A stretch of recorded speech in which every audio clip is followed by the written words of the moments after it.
Strategy and Snark presents Dungeons and Dragons Online. And welcome back.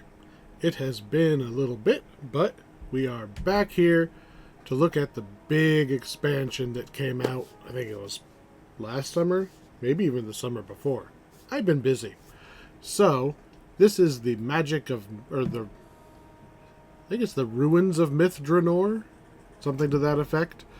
Myth Drannor being a lost elven city that apparently wasn't that lost because it's pretty big, and I guess they don't have GPS as much in Dungeons and Dragons, but you know it was in a spot, right? Anybody with a map would know where it is, but not necessarily why it was destroyed.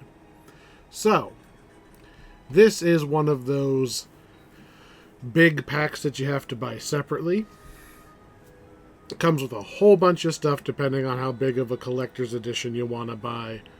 Today we're going to be taking a look at the heroic version.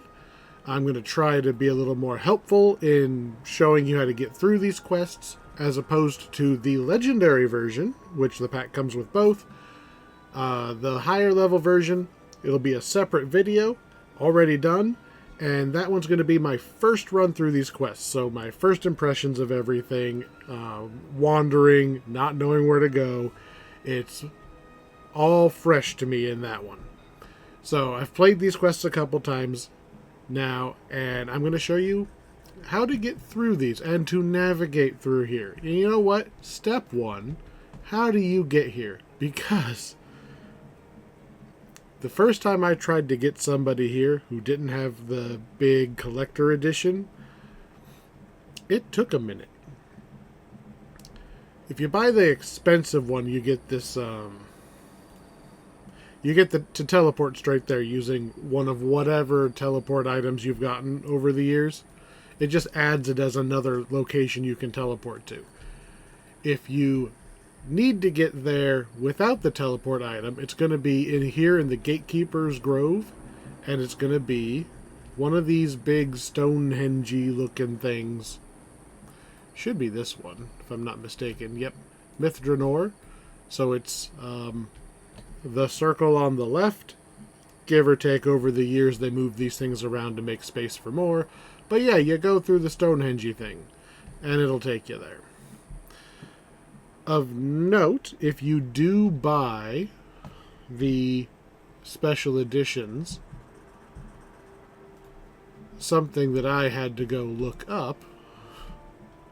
I'm stuck in the rubble. Dead forever. Video over. Okay, I'm free. Alright, let's get on a horse so we can tour a little faster. Over, I think it's over there. On the south wall, there's actually a way to get to Eveningstar. Kind of convenient if you don't have the key to Eveningstar or anything like that. You can come here through the Gatekeeper's Grove and just walk out the door into Eveningstar. Right? So that's kind of convenient. Also, the bundle guy. So if you bought one of the fancy bundles, he's over here in Eveningstar. One of them is here in Eveningstar. So you can pick up your goodies from him. As far as the actual quests go, most of them are out in a really big wilderness area. And whoo boy is it big. So, there's two main chains. There's a part 1, a part 2, and then there's a couple unassociated quests just to round it out. So we're going to start with part 1. Talk to your main quest giver here, and there are 1, 2, 3, 4 quests right there. The game is not going to stop me from just taking all of them, which is nice. You don't have to finish the first 3 to take the last one of this portion. So if you just want to run out into the wilderness and hit all 4 of them at once, you can. Now, if memory serves, there are 3 ways to leave into that wilderness zone. Left, right, and middle. So the left side, the Western Ruins Gate, and the Eastern Ruins Gate, you have to finish specific quests before it'll let you actually go out there. And it's just like a little shortcut to get you a little closer to the quests. It's not quite a teleport me straight to the quest like Ravenloft has. When you first start out, though, you should take the boat. You might, because you have to. But the boat's going to get us relatively close to where we want to go. As close as it gets, anyway. Look at this map. Okay? There's 2 of our quests we're looking for. Okay? But look where that last one is. Just look how much I can scroll this map. Like, it's ridiculously big. Look at that. So, thankfully, the quests are generally in order of distance. So officially, the first quest is called Death Hosts This Banquet. And it should be this hall right to the northwest. That the one that's in the middle of this map on my screen right now. It is ever so slightly closer than the other one, and it should be our first one. Again, it doesn't matter what order you do the quests, but there actually is a little bit of story involved here. So if you care about the story, just do them in order, because you'll kind of uncover the secrets as you go. It's probably worth mentioning that I'm going to be talking about all of that stuff, so if you really want to experience the story, you should probably go play it first. And as usual, I'm ignoring all of the bad guys. Okay. So this is Myth Drannor. It is an ancient elven city that's been abandoned for a long time. They've actually done a pretty good job of making, like, buildings and stuff here. Okay, fine. You want me to beat you up, I'll beat you up. So, I like these buildings. They're pretty. The gimmick, I guess? The gimmick of this area is, and I don't know how well you can see it from here, but you see how there's kind of this aurora effect? So, the idea is that there is what's called a mythal, which is just a big enchantment. We've dealt with a similar thing in, what's it called? What Goes Up? Well, I guess if you're watching these in order of level, you're not there yet, but in Magic the Gathering terms, it's like a world enchantment. It just is one big enchantment over this entire area, and what it does is if you're in control of it, it kind of makes it like a smart home. Only you can control everything in the entire city. So you can set the temperature, the lighting, the defenses, everything. It's like a giant smart home system that affects everything in the whole city for the entire radius of this enchantment. Obviously, something went wrong, and nobody's at the controls right now. So as you run around in this area, there's going to be little zones of like wild magic or null magic, just no magic. Like just little pockets of just it's gone wrong because nobody's at the helm right now. And our job as adventurers, we have been sent to find the key to the mythal. So the thing that lets you control it. We basically need the Wi-Fi password. And to get it, we need to find the 3 icons.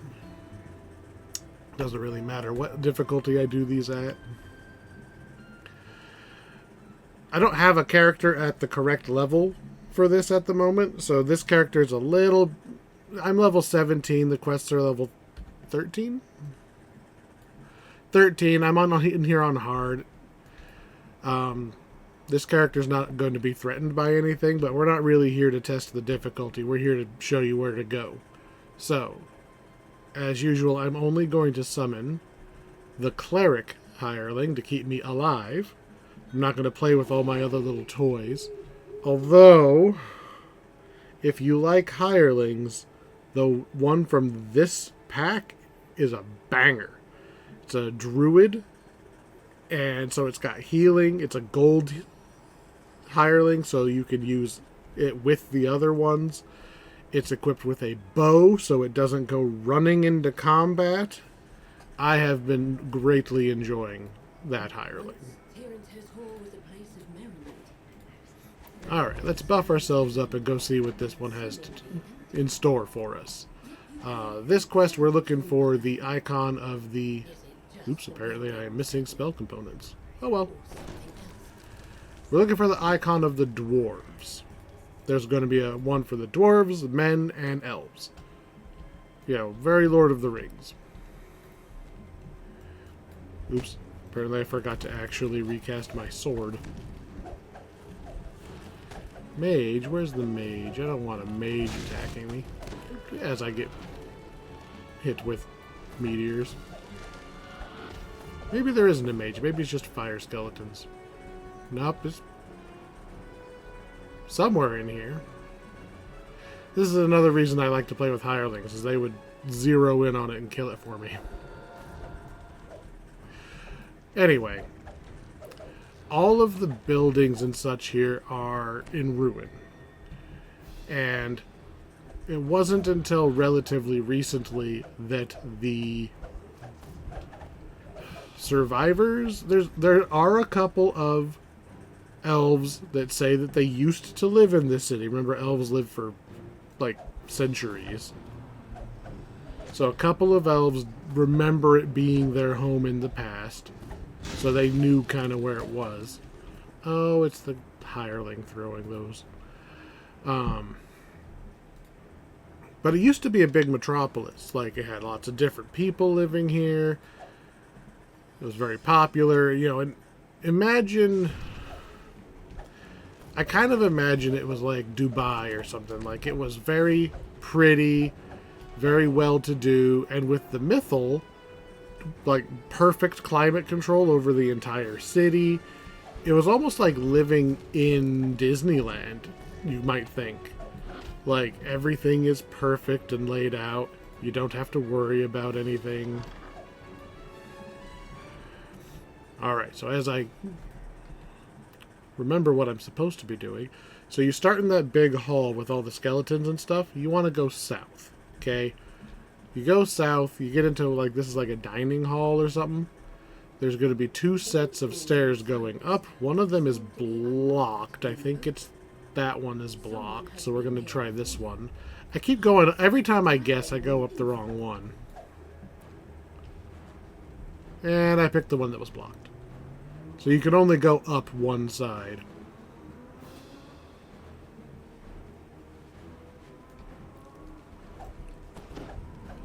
Okay. Cut through a couple more undead. And what we're going to find up here is we're not the first people who have been sent to try to find these things. Because obviously they need the 3 things. They're not waiting for you to show up and be like, hey, you know, since you're here, can you go get the thing for us? No, they are, they sent somebody already. So, this is the guy we were sent to find. And, interestingly enough, he actually succeeded. He has the icon of the dwarves. He was not prepared for how much undead are in this place, though. The rest of his adventuring party is dead, and he has holed himself up in that room, but he cannot open the door. We have to go get the crests to disable the security. Then it'll let him out. So, he locked himself in. He's safe. Unfortunately, he's going to starve to death if we don't help him. And it still leaves the icon on the wrong side of the door. So, Now that we've talked to him, we come back to the center room. That's going to trigger this big giant.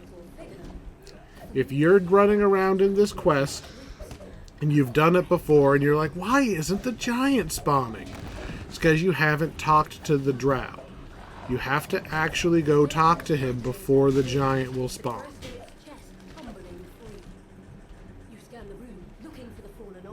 And now we have the first crest. Boop. I spent probably 20 minutes running around this quest trying to figure out why he wasn't spawning when I was showing somebody else this quest. And yeah, it's just that simple. It's just you have to actually talk to the drow to advance the story first. In this hallway, you can pretty much ignore half of the quest. Up here on the left, and I think also behind us, there are ramps. Let me see if I can show the ramp. Yep. So there's these ramps up a spiraling tower. It's just optionals and traps.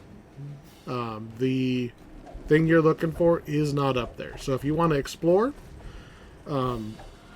there's some potential optional encounters. There's some extra treasure.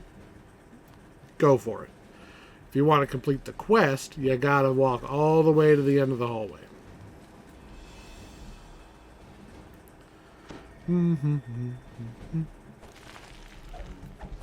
Glowworms. I don't know why it's so bright. Carrion crawlers, they're neat. They're an enemy I remember from like the original Baldur's Gate games, and they were always really scary because they paralyze you so easy.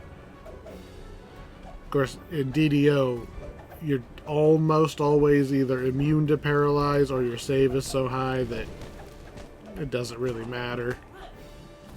And everything dies in like 2 seconds anyway.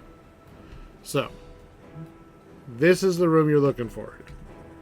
At the end of the hallway on the north side. The crest is way up there. If you talk to this fountain, it'll give you Featherfall. And what we want to do is we're going to jump at that magic circle after we turn off the force field. Oops. Kill the bugs real quick. So those blue force fields are going to stop us from being able to go up. They're kind of like a Star Trek integrity field. Thing is, we want less integrity and more us being able to jump up and through the floor. So floor number 1, you can go north, or I guess it's east or west. So you go, I guess on the map it would be to the left or west. And boop, there is another barrier down. Then we go up again. And we go up again. Come on. And see how this door does not have any floor in front of it? Can't go that way. And this way, I think, is nothing, if I remember right. No, there is another one in here.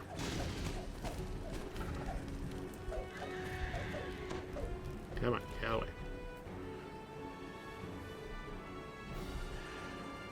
Lever pulled. Up we go. So the third one, you can't land on either of the doors. You gotta launch yourself down the middle.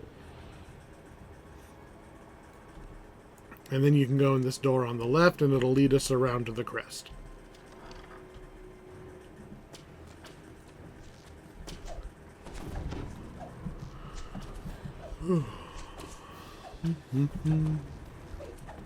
I guess I could actually push buttons instead of just auto-attacking everything. I don't remember what all of this character does. I make too many characters, so I just picked the one that was the closest level to the quests. Named Ghoul. Guess I'll push some buttons to attack him. Named Ghoul dead. And with the door no longer protected by his life force, we can run in and get the crest. We are just about done with this quest. So we'll feather fall down, holding shift to go down faster because the devs do love us. And we'll run back to the entrance. I don't suppose I have dimension door on this character. Probably not.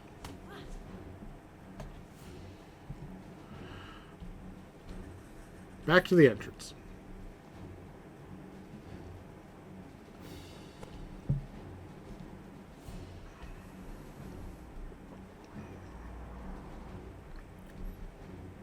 This character is not particularly fast.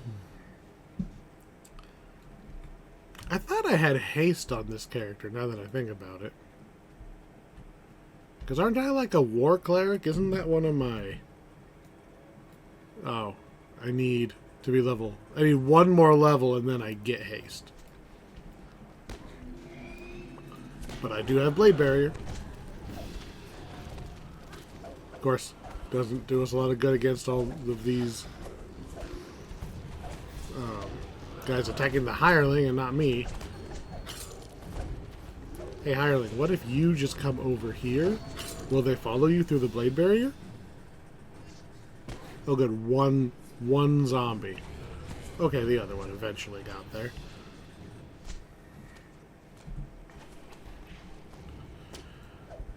You don't actually have to kill any of these.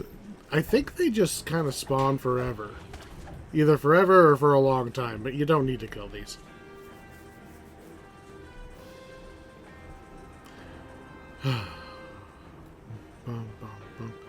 It is unfortunate that you have to talk to the guy, because I would much rather go up, get the thing from the top, come back down, kill the giant, and then only have to walk up here to talk to him once.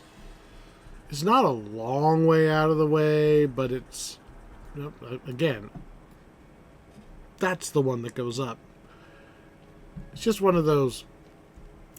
I don't like backtracking. Especially when it's literally just running through the empty dungeon in order to go back to something. Oops. There we go. So you drop the barrier, it's going to spawn in the actual boss, which is a skeletal minotaur. Now we're going to hold the left mouse button for a little bit. I guess I could Blade Barrier, pretend I'm doing something clericy.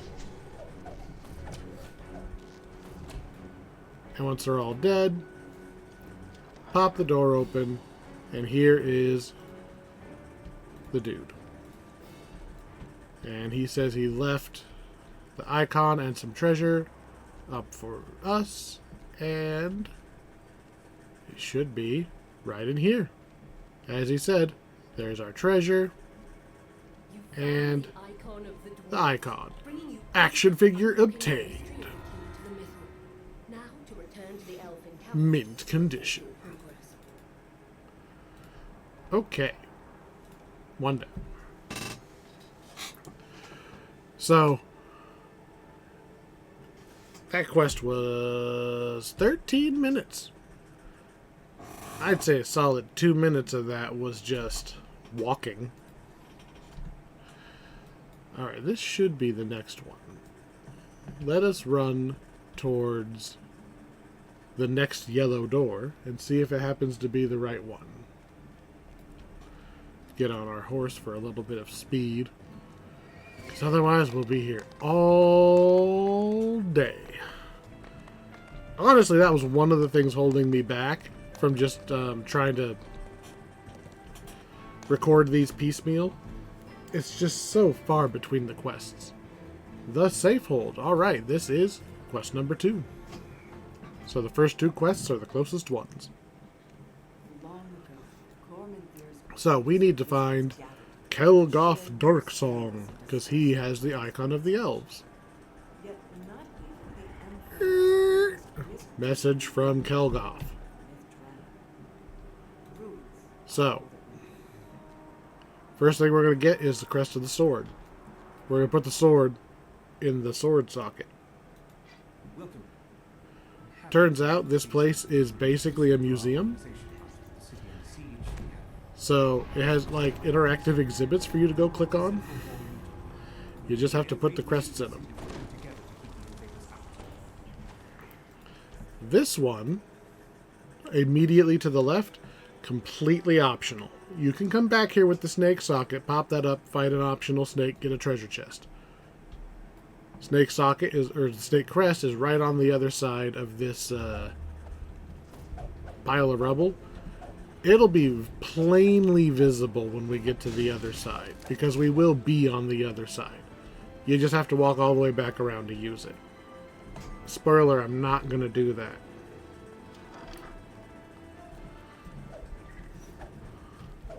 Fight some spitters. How good are they at dodging blade barrier? About as good as everything else. So, the tricky part here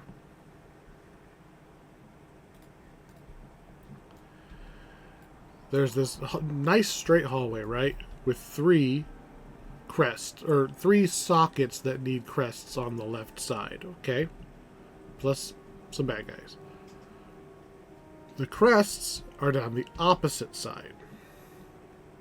So we're going to go down here, and it's going to be a little bit of like a maze in a library looking area. Oh man, I actually hit 3 targets with that? Nice. Oh. You know, I ignored these things. Okay. They're undead. So, they kind of have a reason to just mindlessly chase me. They're undead. They don't know that I would have let them live if they just ignored me. Okay, so the first time I did this quest, here was my mistake. Oh, look, I have found a crest. I went back and I put it in, and I went down the second ramp. Here's the problem. This particular spot, with all of the little doors and stuff, it's like right here with this displacer beast, it's not a 1-story spot. So kill the displacer beast, and we need to climb.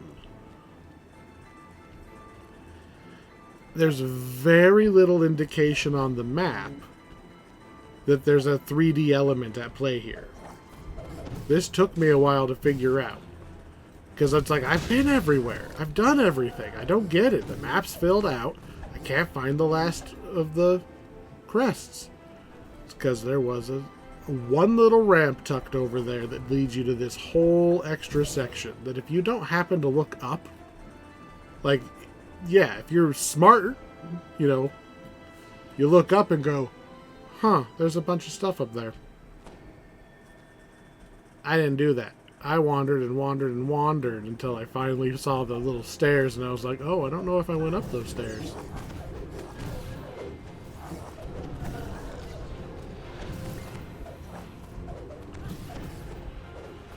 And the Nothics are down. We grab the second crest, and we're good.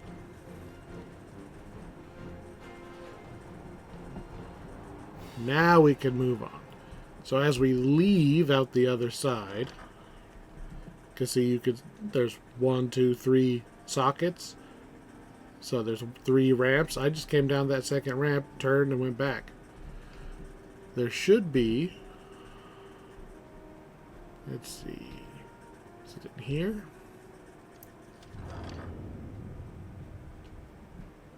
There we go. 4th one. I think I missed a door. I could have kept going forward. You come up, yep. You come up the last one, you'll find this fountain. The fountain is where the third one is. Doesn't really matter which way you come at these. Conveniently, this is also the shrine. So, shrine is number 3.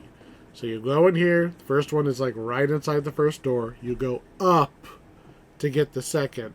The third one is at the shrines. And now we gotta actually go put them in the slots. And a 1.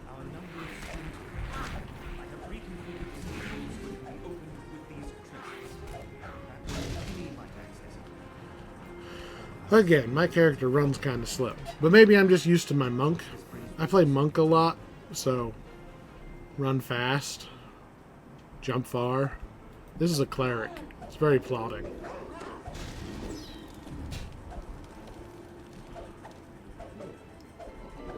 We are not doing a whole lot of damage here. Alright, blade barrier? Nope, they absorb force. And fire. Okay, bye. We are not equipped for that.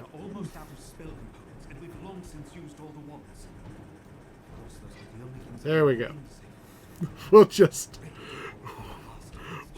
walk away from those other guys. Bye. I don't know if I have anything to damage them without digging through the character sheet.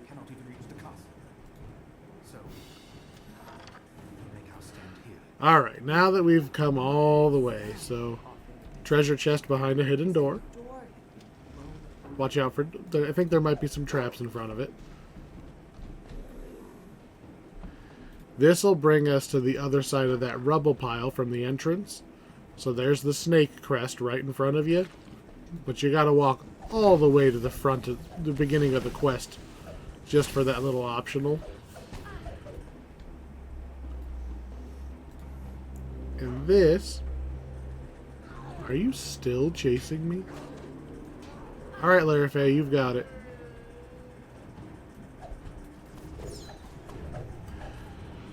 This is like the amphitheater type room. And here is... Apparently, there was a shambling mound there. I don't know if he was placed there directly, but there's our dude, Dark Song.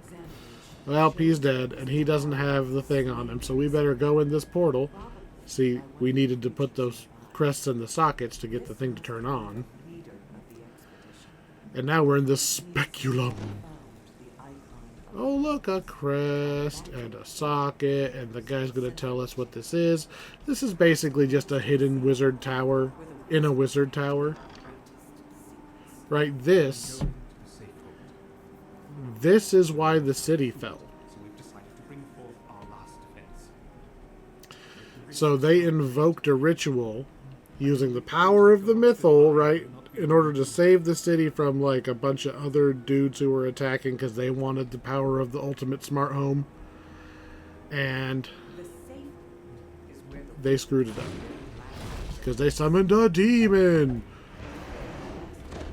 I know it's not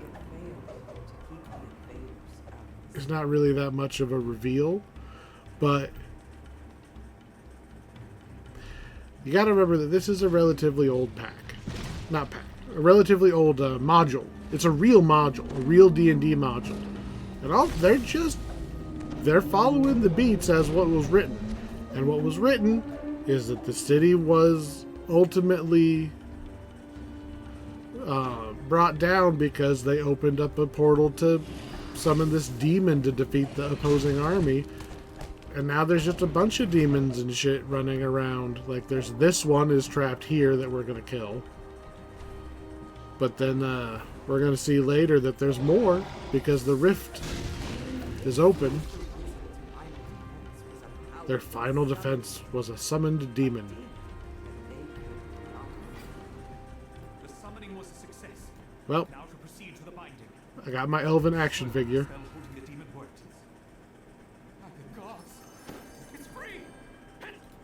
Of course it's free. Yeah, tastes have changed over time. So back in the day, when they were writing these, it was like, oh, they summoned a demon. Ooh, demons, right? Because in like second edition or whatever it was, like it would have been a big deal. These days, I mean, even this character, did I even bother casting heal once? I just left it all to the hireling, right? In third edition, you suplex a demon. In second edition, or maybe even first edition, it was a bigger deal. Alright. Quest number 3 is this one up here. So we need to run all the way up there. And then that is quest number 4. So, north by... let's see, that's pretty squarely northeast. So, I'm going to get on our trusty steed. And we're going to run around this building and then to the northeast. I do like the scenery.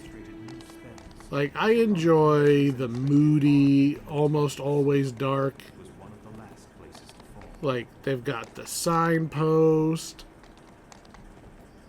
It feels like a place I would have wanted to visit. Are you a red name? No, you're just another stupid Nothic. I thought we had... Oops. Thought we had... Larifay blowing all of her SP again. Thought I'd finally found a red name out here. I suppose that's worth mentioning. Okay, so... The loot. The loot in this pack is a little weird. The main gimmick is they have sun and moon slots in a lot of the gear. So you can get gear that has sun and moon slots in it, and then you can find the special augments that are sun or moon augments, and those go in those slots. I don't like augments. Never have. So, not really appealing to me to begin with. But then, they made a lot of the loot. The House of Song was a temple devoted to Ogma, the god of music and inspiration. It's said that at night... There's 2 tiers of loot in this pack. There's the regular loot that you can get, and then if you get a lucky die roll, you get an item from the rare loot. It's kind of like the Fey Twisted chests in Feywild, but not as rare. But pretty much everything you want is on the rare one. So you have to farm specific chests a lot. Like, you have to get the rare roll. You have to not only get a named item to drop, you have to have a named item drop, and it has to be on the rare list, and it has to be the one you want. So it feels like there's just like an extra die roll involved. And some of them are actually on rare encounters out here in the wilderness, which is... I like the idea. I like the idea of all of the rare encounters out here having like named items that can drop. I feel like there are people complaining that they're very hard to farm. If you want to farm a chest of a dude that spawns over there, that's a long walk to maybe get a shot at the chest. Because remember, rares don't always spawn. So now you're at, did the guy spawn? Did I get a named item? Did I get a rare named item? Did I get the one I'm looking for? But don't worry, they'll sell chest ransack resets in the store. I don't know if they actually do that. Somebody mentioned that they were going to start doing that, and I just roll my eyes. Somebody has failed to understand how the players want to play the game. We don't want to run the quest 500 times to get the item. We will just skip the entire pack's worth of items and wait for the next pack where there's easier things to get. Like, I don't need every pack to be a loot treadmill. And that's kind of what this whole pack is, but I'm getting ahead of myself. So, quest number 3. Ogma's Song. Conceptually, I like this quest. It's not huge, so you're not, like, wandering all over the place. But it's big enough that it's got some meat to it. It's got some secrets. You can backtrack through this quest pretty quick because of the shortcuts they put in. So if you do miss something, it's not like, oh, I gotta spend 5 minutes walking back to the thing. So this is a temple to Ogma. He is the god of, like, knowledge. I guess also like bards. And it's music themed. Like, this quest is music themed. Note all of the notes bouncing around. So we need to read the note to learn the notes. So note that you need to read the note to get the notes. Now that I have read the note, and I know the notes, we can proceed with the quest. You don't need to read that one. Now, I would suggest you take these rocks first. So there's 2 stories. So there's a upper floor and a lower floor, a north wing and a south wing. I suggest... got some light gravity.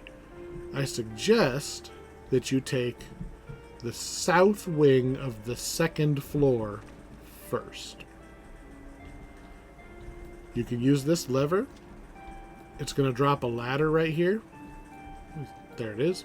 So you don't have to jump up here every time, or if you have somebody who doesn't like the jumping parts. So we're going to go to the south wing on the second floor.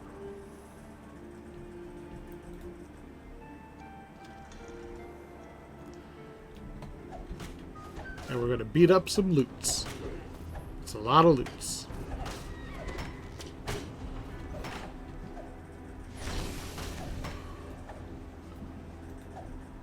So, Aeolian Room. Hey. Oh, I'm taking damage over time. Because we read the note, we can sing the Aeolian scale, and that will open the Aeolian Room. I don't know how to say that word. Okay? So, the thing is, we don't actually want to start doing the themed rooms yet. We want the library. The Library of Song right here. You don't have to do anything special, you can just walk it. Now, the reason I want to come here first is because we're looking for a specific book.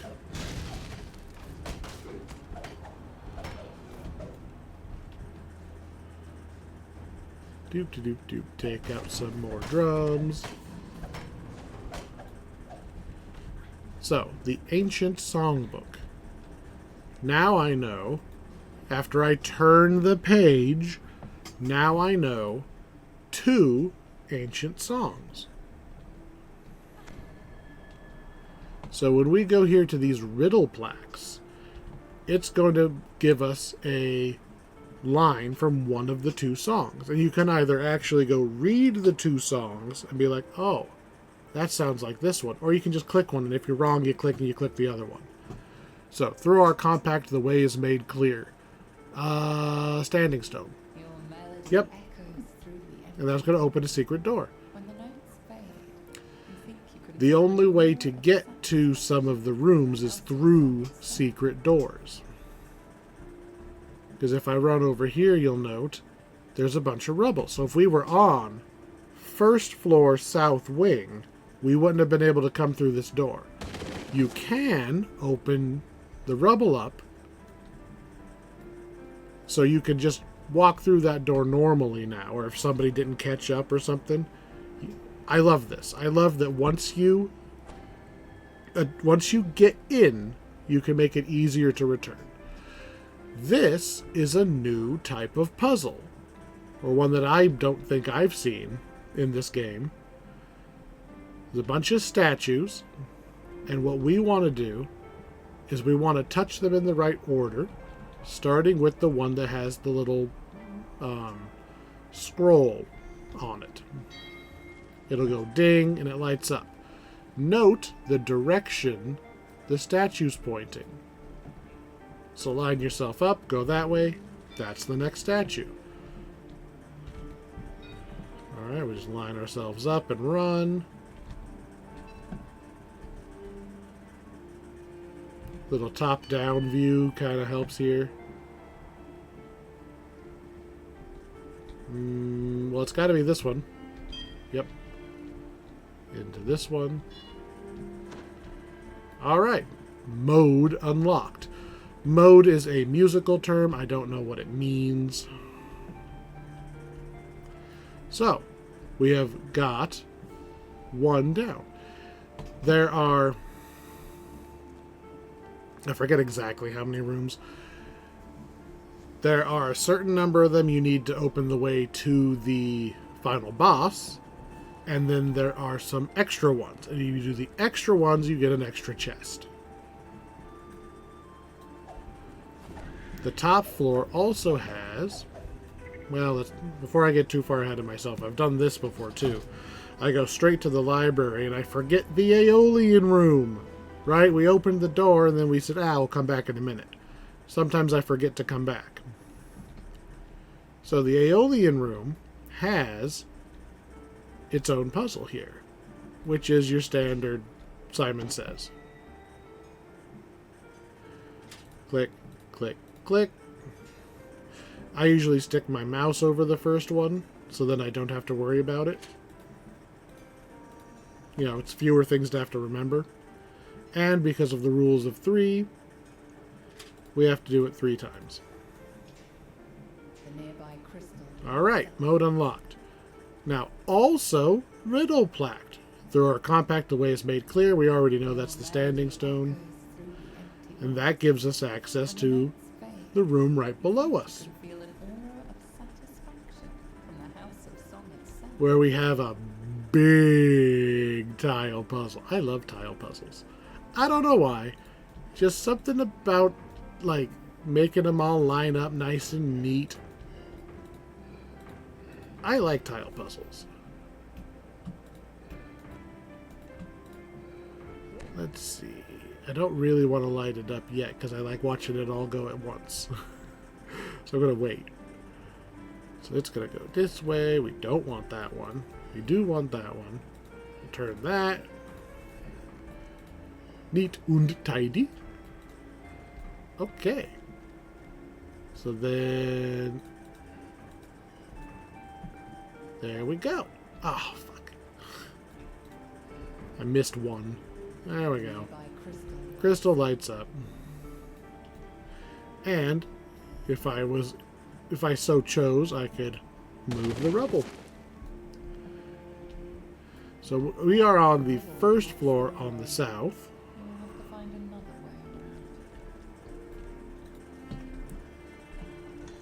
If I backtrack a little bit, you can see that we are right back at the entrance, right? So you could conceivably have chosen to go first floor south wing, and that first room, actually both rooms, would have been blocked by rubble on this floor. Remember? Because we cleared the rubble in the other one too. Fightity fight fight. Now there is kind of a east wing. It's not just north and south. There is an east as well.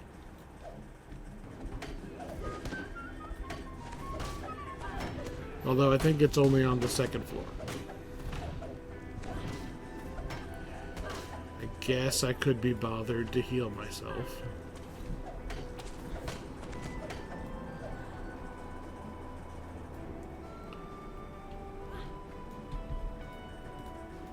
Could also cast Sonic Resist. You know, being attacked by instruments.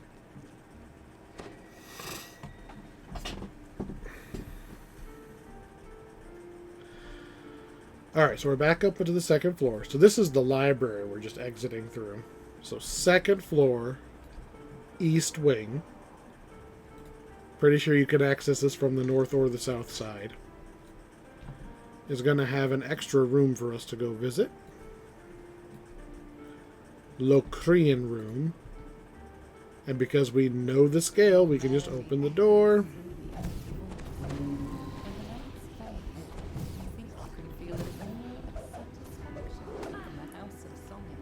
And which puzzle is it this time? It's that statue puzzle again. So find the one with the scroll on it. And we'll just line ourselves up. I like this one. This puzzle, I enjoy it. It took me a solid minute to figure out what it wanted the first time, which is what I want out of a puzzle. But now that I know how to do it, it's not a huge pain to do it. Like the light bouncing mirrors, those are annoying. Because even if you know the answer, it still takes forever to actually do it. This one, once you can do it, you're done. A puzzle should not take longer to do than it is to figure out. Once you know the answer, it should just be academic and you should just be done.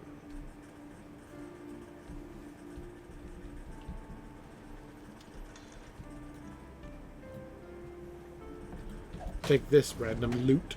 Or flute.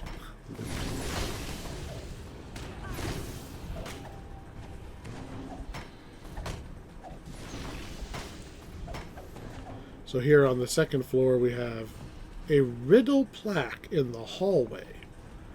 Right? So this will only open if you've already been to the library. Tell a story that we'll never forget our folly. Well, we know Karsus is an idiot. Yep.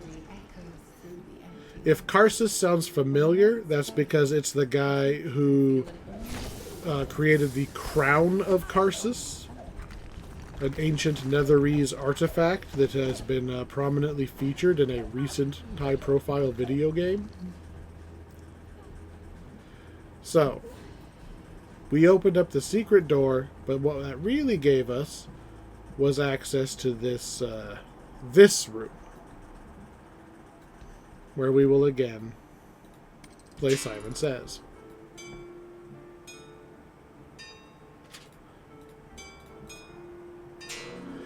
I do like that they didn't bother making these really long this time. The one in, I want to say it's Keep on the Borderlands, that it gets longer by a note every time. It's just kind of like, come on, I know how to do this. You just give me the long one to start, right? So we've achieved the puzzle. Note the rubble, right? We wouldn't have been able to come in if we didn't use the secret from the library. Now, I'm pretty sure that the secret rooms are the ones that do the levers for the extra chest. So I think you can complete the quest without going to the library and getting the stuff for the riddle plaques. But you're really just making one lap around the place. So if you start at the library, you'll get everything you need, and you will be eligible for the bonus chest just automatically. Oh, look at this. We've got the Mixolydian room, but it's blocked by rubble. Rubble on the upper floor. Now, we know what that means. We're going to go, which I think contradicts what I just said. That means you do need the riddle plaques, because what we're going to do is go on the bottom floor, north wing, and climb up.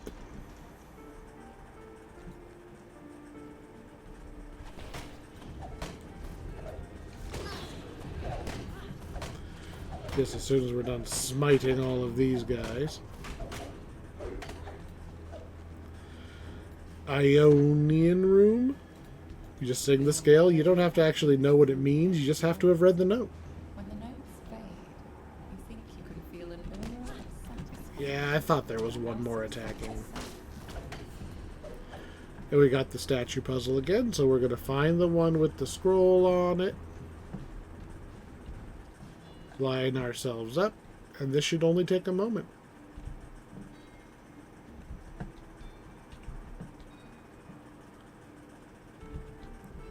It's very satisfying to do a puzzle like this quickly.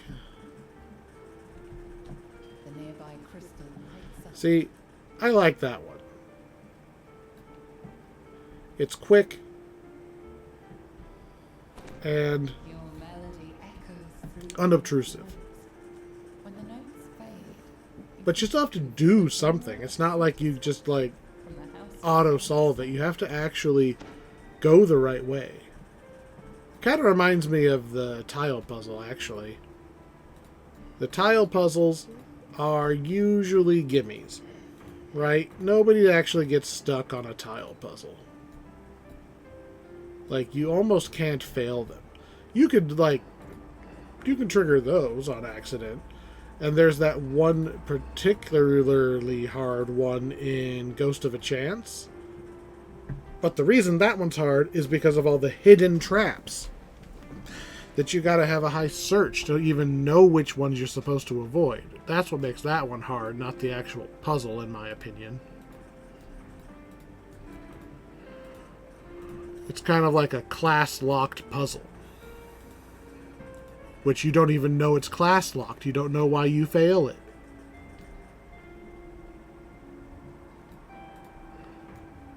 Whee! hear the sound of a door opening somewhere in the distance. Alright, well, let's go back down. Find the notes the bard left. Well, I ignored a note on the floor right here.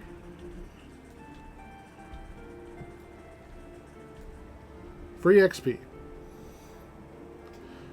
I'm pretty sure that was all of the doors. If I'm right, we have explored everything. Yep, so we can just walk in and get our bonus chest. Lots of nothing like usual. And then the actual way to finish the quest is through here. There's our bard. She was the one who was on her way here to begin with. Who has apparently mesmerized me because I can no longer move.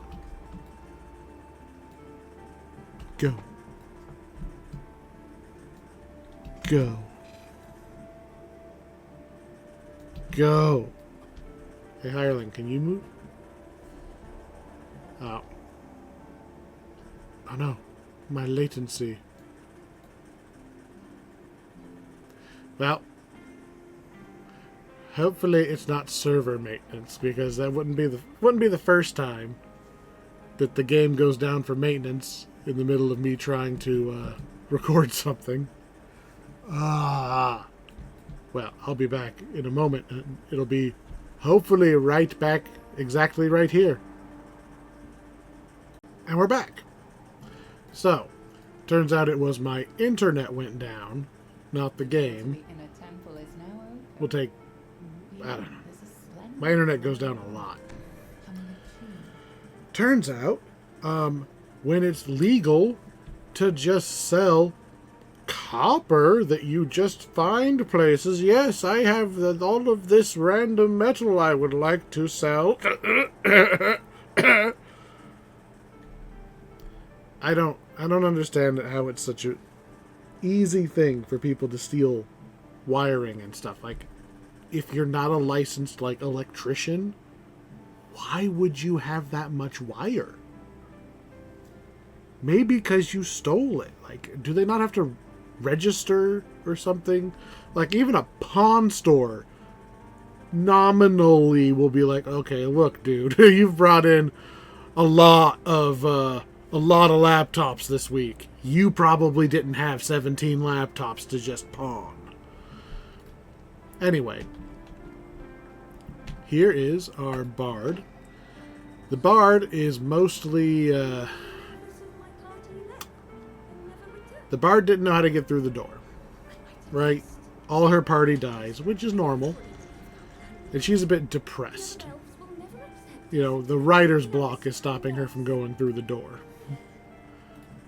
I, however, have no such compunctions or inhibitions. I am also missing my weapons. There we go. So, I think this might be one of the only times we've seen a Sphinx. So you beat up the Sphinx, it puts up a force field. You beat up the Sphinx, it's going to put up a force field again. You just kind of rinse, repeat. Feel strange sensations as you enter the heart of Optimus Temple. Excitement. Come on. New idea. Joy of hearing a good song. I don't dislike the fight, but it's just a fight. It's just a fight where you have to go and fight some ads. Even your wit. Do not stand in glowing circles. But are you capable of protecting the mythal from those who bring it harm? I do kind of appreciate that it is framed as they're testing to see if you are strong enough to protect the thing. Do you have sufficient antivirus before we give you our Wi-Fi password? Ogma and I are in agreement. You All right. are worthy. Action figure number 3 She nods. obtained. Back of the room, where a door begins to open. You found So, the icon you'll note that the quest is not over. to leave the Do not recall. smiling assembly. You have to go back and talk to the bard again.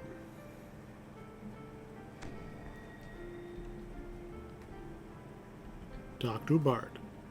The icon! Take her stuff. Oh, it's good to actually set my eyes on it. I got so close. Go. Now we have our XP and we can leave. So we show her the action figure. She's like, oh my god, it does exist. Somebody could do it. Yeah, just not you. If any of my party survived, tell them what I mean to do. Perhaps once I am finished, we'll be truly accepted by our sentient kin. Alright, and now for the last one, To be here.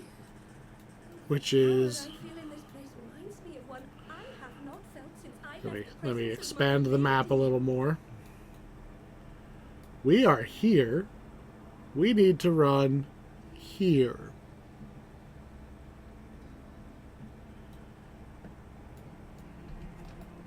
The House of Song This is, to Ogma, the god of music. again, I like the area. Look, even though it's daytime now, it's still kind of gloomy. Sometimes can be heard from You could tell that, like, bad things have happened here. The buildings have, like, holes in them and stuff.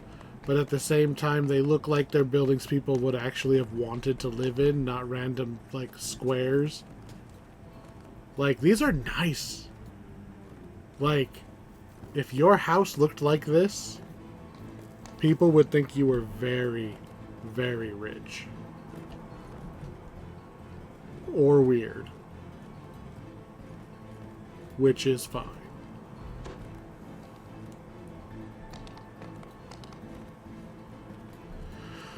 Also, a little bit of friendly game design. The road will usually lead you where you need to go.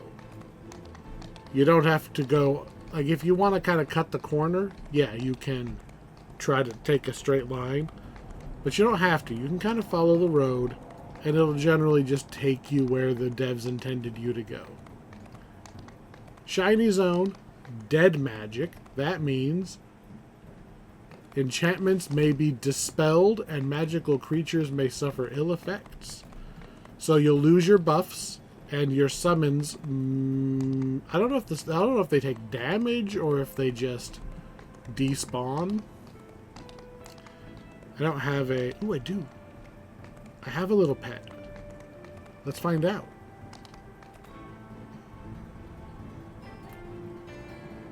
Alright, what happens to you? Oh, we're in a wild magic zone. This was a null magic zone a second ago.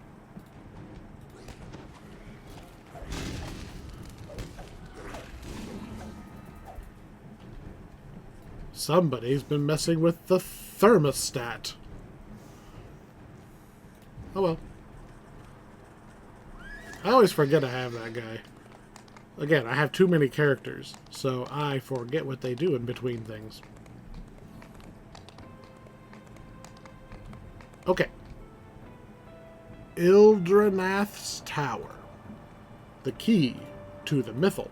So we have all 3 action figures. We're going to make our way up and actually get the Mystic Wi-Fi password of the elves.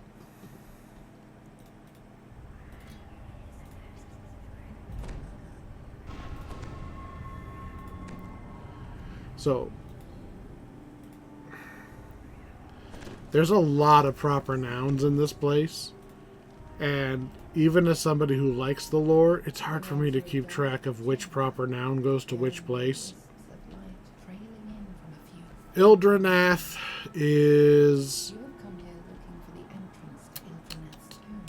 Ildranath is the guy... Was he the guy who has the Mythal, or he's the guy who cast it originally? I don't know. So, you can run around this room all you want. There's only one door, and it's hidden. Giant hand statue is trying to give you a hint. So run over to this corner over here. It usually will pop the spot hidden thing. And you have to actually, regardless of your stats, get in here, drag search to your bar, and search. And you'll get the lever. Find a small lever in the corner of the room. And now we can go down the stairwell into the tomb itself. Now,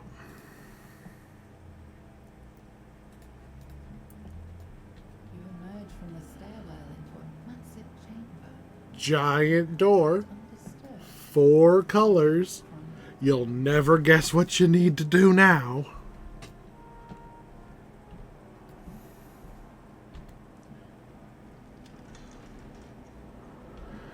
So, they do add some quality of life things to your standard tomb delve. around you in the cold. For one thing, obviously you can go north and south. That means that there's 2 levers in each direction. But some of these rooms are a little more Indiana Jones style. So it's not just rooms full of bad guys.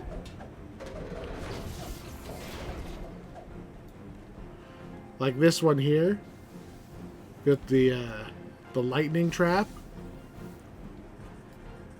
Just make sure you don't drag your hireling through it. Shining pearlescent orbs cast dangerous spells in the room before. Hit detection is not really a thing here.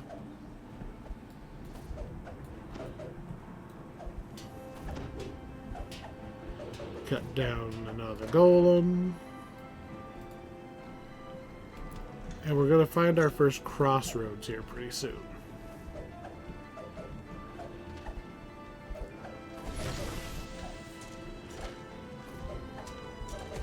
Alright. So you can go left or right. I'm going to say left. With all the confidence in the world. There's a trap there, by the way. So, hug the far left side, okay? You come out, you want to go to the left, hug the left side, and you'll just walk right along this. What do you mean the door is locked? Fine, we'll come from the other direction.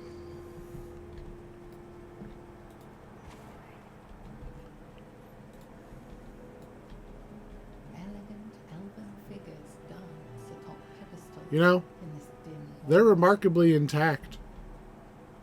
I mean, not counting that. The rest of them, pretty intact. Good marble work. You open the door into a room and more. So, A puzzle. Using beams of electricity that shoot up. This is one of the oldest puzzles in DDO. You got 3 things. You got 3 levers. Each lever is going to affect some number of them. Lever on the left turns off left and right. Lever on the right, left, and middle. And the center one, only middle. Which means, if we go back to the first one was left and right. The orb ceased their casting. No downside to just flipping around the levers until you figure it out. Just pull each lever once, find out what they do.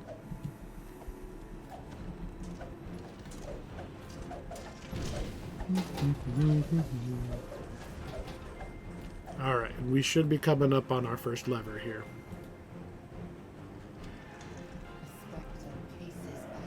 A spectre. I'm gonna beat up his friend first, just to leave an example. And a wisp. Where's the spectre? I'm pretty sure I didn't kill the spectre.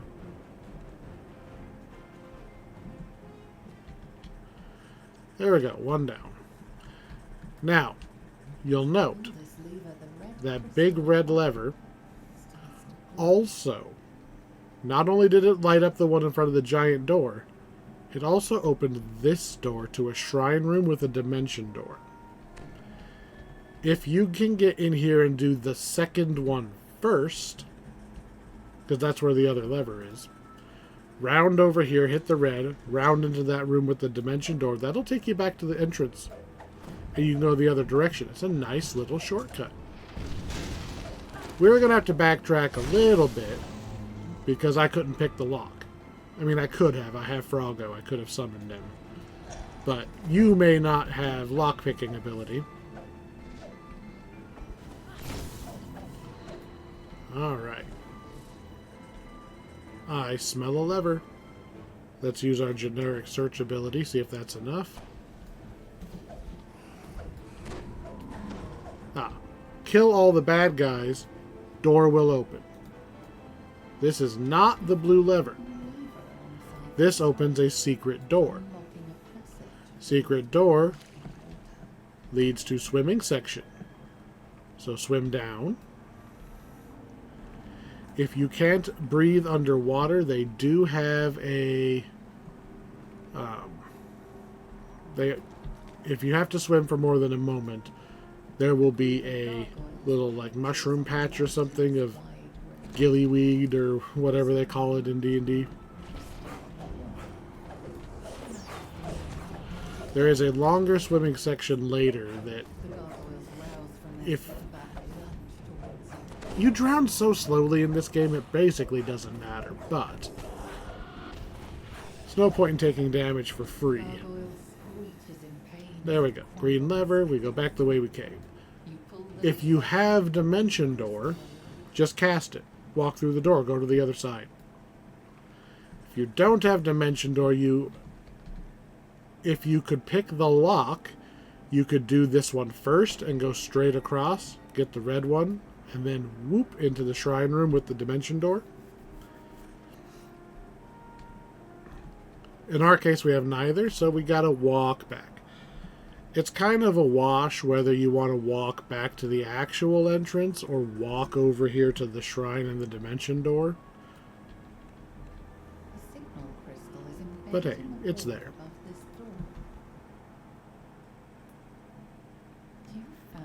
There we go. Halfway there. It will return you to the entrance of the tomb once you have finished exploring this wing. Go to the other wing. Now, the other wing, it's a little harder to get it done efficiently because there's a bit of verticality involved. When I first played this quest, I actually accidentally went through the shortcut to get to the other door before I got there. And I couldn't open the door from the wrong side, because I can't kill the enemy on the other side to open the door. But I did find it interesting. I could find the secret passage before I was meant to. And this, my friends, this is a wonderful puzzle. This is something that I had been wanting to try my hand at for a long time. This is Mastermind. Just straight up, this is Mastermind. This is optional. If you are not interested in getting, like, I think it's one little bonus chest, you don't have to do this. But it's like putting candy in front of the 5-year-old. I've got to do it. That was a terrible idea. Do not start by pulling the lever. Ha! What you're supposed to do... I thought it was pull the lever, turn it on, right? Because I wasn't thinking. What you do is you go to these input skulls. And each one, you can put a number in it. Between 1 and 6. Here, let's go all ones. Okay, let's just do all ones. So you'll note, all ones, none of this lit up. That means the answer does not have ones in it. So if I go 2, 2, 3, 3, just so I can get something to talk about here. There we go. 2233 as a code, I got a black, a white, and 2 blanks. That means, so the black one means one of those numbers is exactly in the right spot, and it's the right number. White means it's the right number in the wrong spot. So there is one of these for sure, and one of these needs to be moved. And since I screwed up and wasted one of our attempts, right, we only have so many.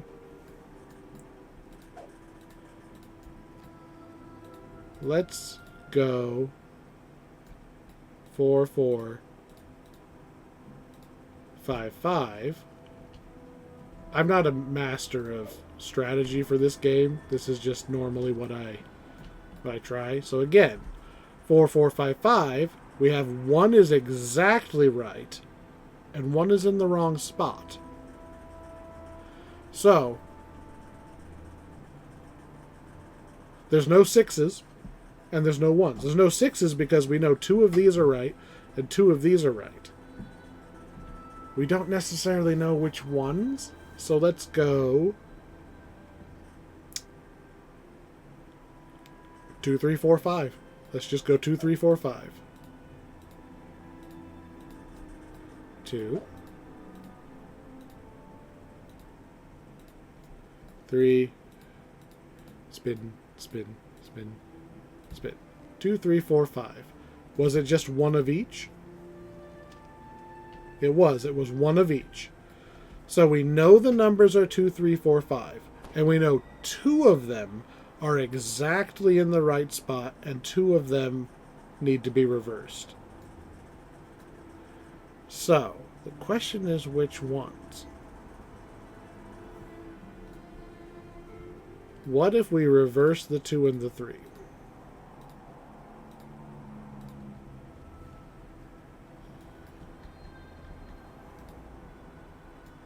The last orb glowed That was the answer. color. Well, we got a little lucky on that one. We didn't really have to logic it very hard. We just happened to hit it. But yeah, that's how it works. And yes, the black, as you can see, 4 blacks is a win. Black means right space, right number. White, which is kind of hard to see. Let me get closer. white is right number, wrong space, and unlit is nothing. It is hard to tell the difference between the white and the unlit. Anyway, that puzzle is in another spot in the game. That puzzle is in the Reaver's Fate raid, where you've got 12 people all looking at that puzzle, and you're just hoping nobody's like, oh, I think it's this. And you're fighting with each other over it. There's a time limit in Reaver's Fate, so there's a little more stress on it, and there's enemies that constantly respawn. I never got to do it. Nobody actually ever does it. They get a solver. They go on the internet and they type in a specific, I think they go like just 1, 2, 3, 4 or something like that. They have the computer solve it for them. They don't actually do it. It always disappointed me that I never really got to do it. So I was quite happy that they just threw it in here. Perfectly happy for them to reuse stuff like that, because not everybody got to do it.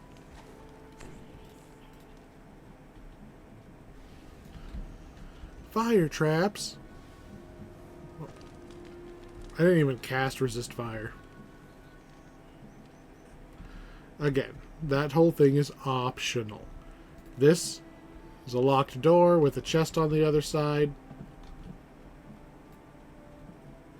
So just keep going the way you can go, right?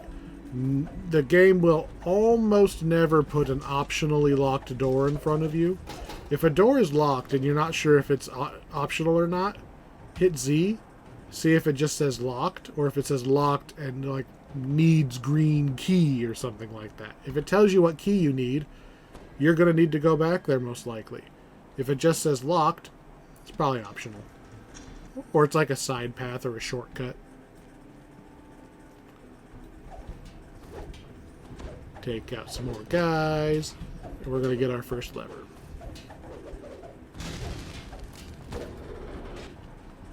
Let's start with going straight.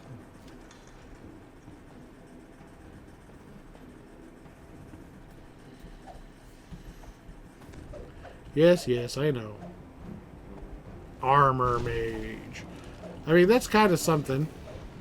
I didn't actually stop to look at them that close, but those armor mages, we found the dimension door that'll take us back to the entrance.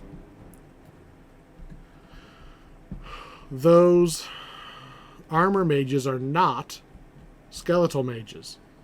They're just like the animated armors. They're just mages instead of fighters. So, this is what I mentioned earlier. The levers, one is up top, one is below. I'm going to say we do the up top one first. So I'm just going to run straight across. I'm not even going to bother with the rest of this room yet. I'm going to tell the hireling to go pull that lever so I can go through the door.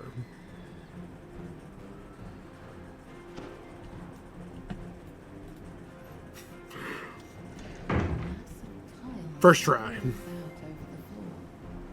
Are you seriously going to keep attacking me? Fine, you're dead. Are you happy now? Okay, so tile puzzle. That looks fine. Goes out this way. We'll just assume it wants to continue going this way. So let's do the corners first. It has to come out this way. See, if you just work backwards, you pretty much always get these on the first try.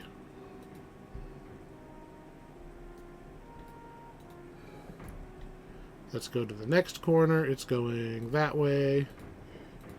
But it can't go that way because that one's a straight piece.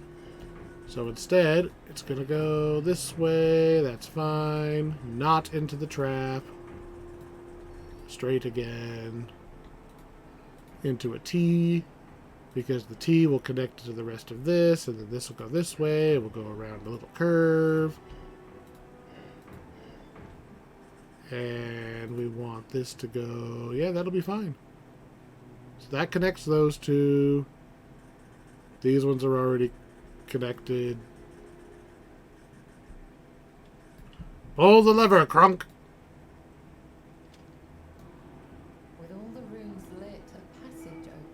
There we go.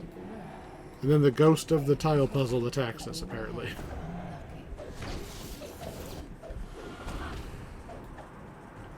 So that opened up.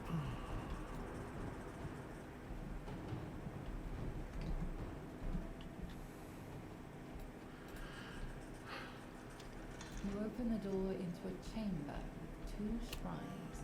So we opened up the shrine. See, these longer quests, even I get mixed up on which door you were supposed to go through. We don't care about the hidden one. That's just a shrine. We wanted to go straight the whole time. I wonder if that door was even locked. A spectre guards this room, defending the lever on the left.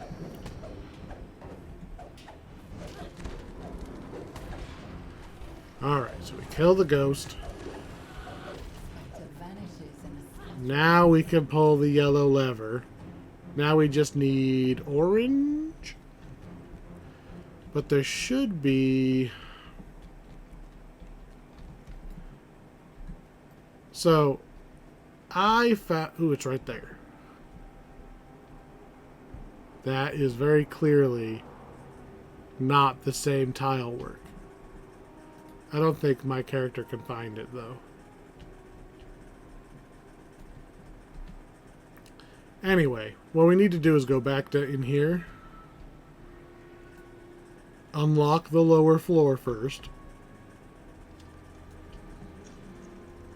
Or the door out of the lower floor. Always go this way, we'll get the other lever. There is a shortcut that will connect you between the 2 rooms, just like before, right? There was that locked door that I couldn't get through. And if I would have gone through the locked door, it would have just taken a nice, efficient circle. Same thing here, because these rooms are basically going to be on top of each other. There's a secret door with a room with a vine, I think, you can climb between them. And here's the mummy. There's our purple crystal we need. There's the shortcut door. See how it's all glowing and fiery? It's because I came at it from the wrong direction when I first came through here. And I did it again. I can't kill those things. That's the hireling's job. You pull the lever. Purple crystal lights So, up, emitting a just to show you I'm not crazy, here's the door. It goes up this ladder.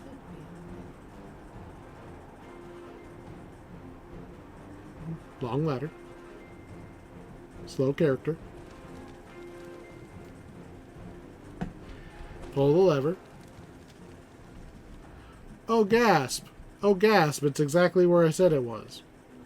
You can find that with enough search. You can go through this one the wrong way. And I went down there and I was on the other side of the glowing door going, why can't I get through? Because I can't kill the mummy from the wrong side of the door. But it was a shortcut. Like, if they... Would it hurt anything if they just let us go through backwards?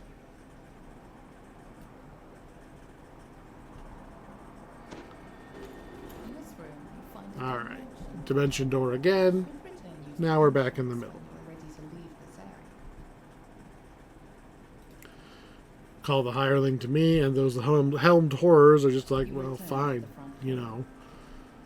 The one time we could have really messed with an adventurer. Stairwell leading deeper into the tomb. Big, You emerge into a big dark statues. hallway. Shield guardians stand at attention.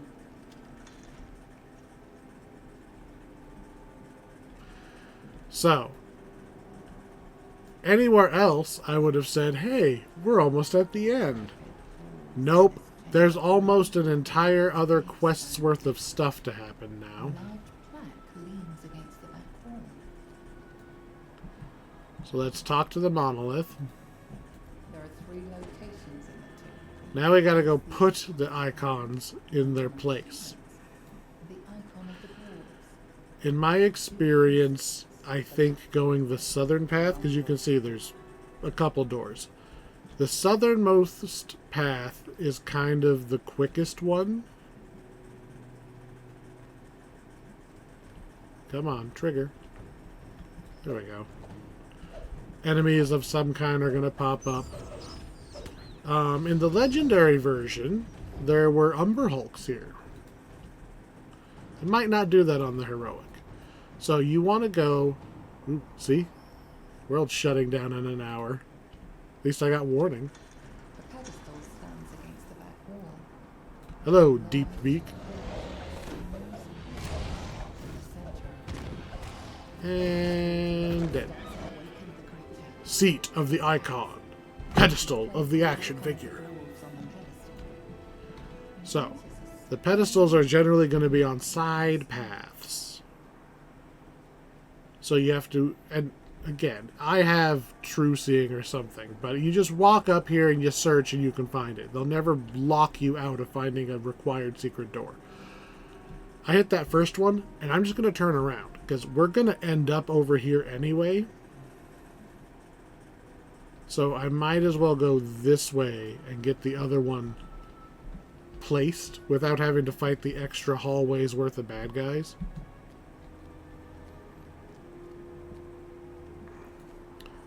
And I'm pretty sure we have to go into a crack. Ooh, a hook horror. He's got hooks for hands.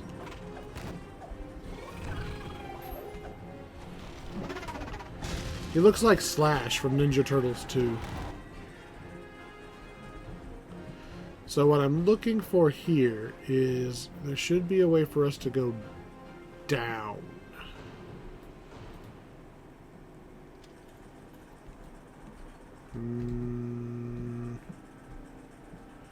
I mean, like, underground down.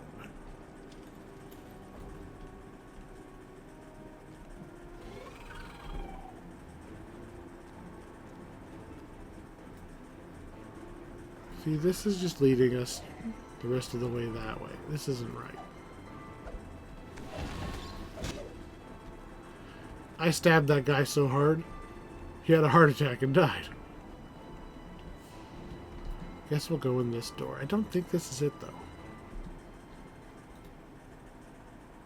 You open the door and feeling a room full of dirt. Alright, that was it. I could have swore we had to, like, climb down something. A group of etiquettes lunges at you.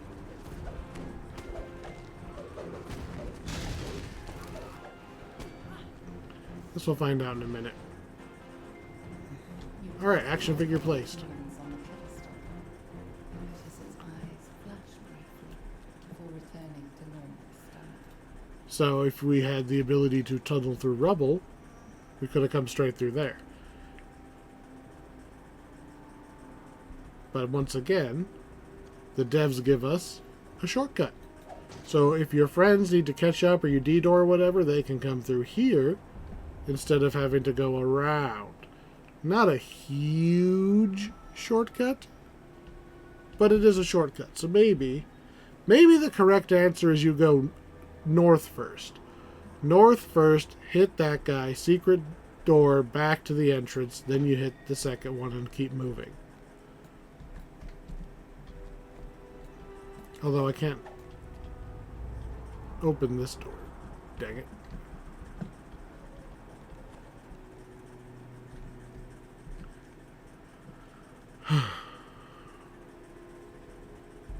Well, that's nice. I figured it was just going to be unlocked when I got back there. Like, I backhanded all of the enemies. Their souls were no longer holding the door shut. The last of the icon pedestals is right over there. You can see it on the map. Seat of the icon of the elves. So remember how I was trying to avoid one extra hallway of bad guys? Yeah. Apparently that's the hallway you get to skip. See, this one's closed too.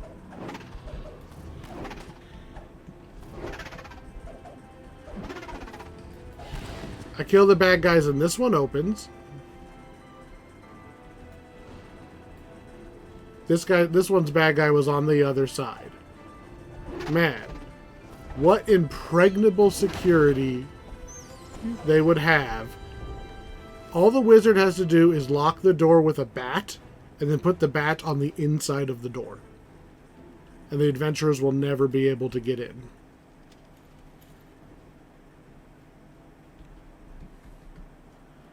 I could have swore we had to like climb down a vine or something for one of these. Maybe I'm thinking of a later quest. You set the icon of the elves atop the pedestal. Into the tomb. Deeper into the Now that tomb. you've placed all the icons, you must find your path forward, deeper into the tomb. Big old courtyard, Into a calm clearing. right? That's not what you were expecting, is it? Residents here. You don't need to go to the side. You're just, if you go over there, what you're going to find is it looks like a bear has been living there. Like it tunneled through and it's just been camping there. And then we come in here. This room is Oh, look, a bear. where the Hi, bear. mythal is rumored to be hidden. And then the key to the mythal. Magic device What could go wrong? discovered for centuries. To touch it, just... Bear runs out of the room, startled by your So. intrusion. How strange. You Oh, sense I actually have to fight these first. One fight, then lordom. the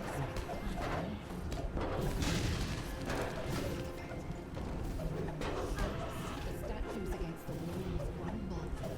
Fightity fight.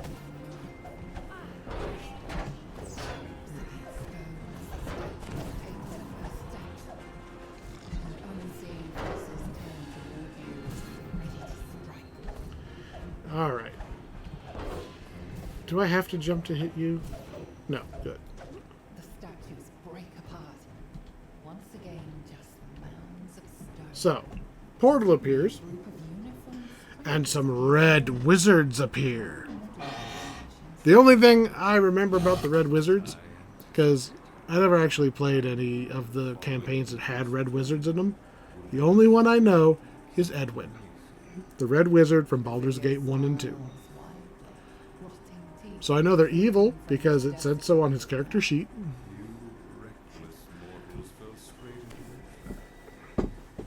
This guy has the most convenient spell ever, okay?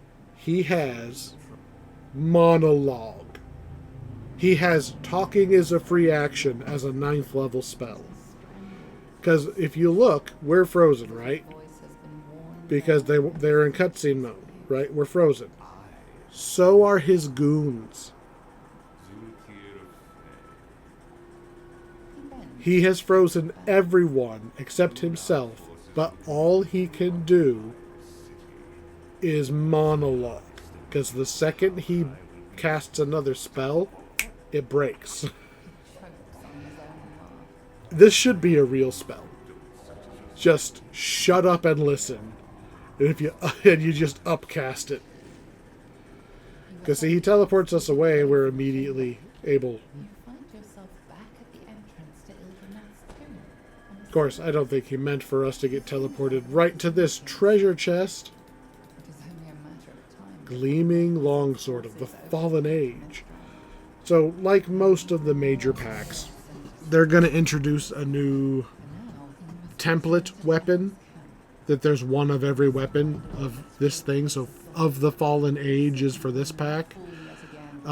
This and one in particular is the caster version. So it has Radiance, Spell Focus Mastery, Spell Pen. Like, it's not terrible.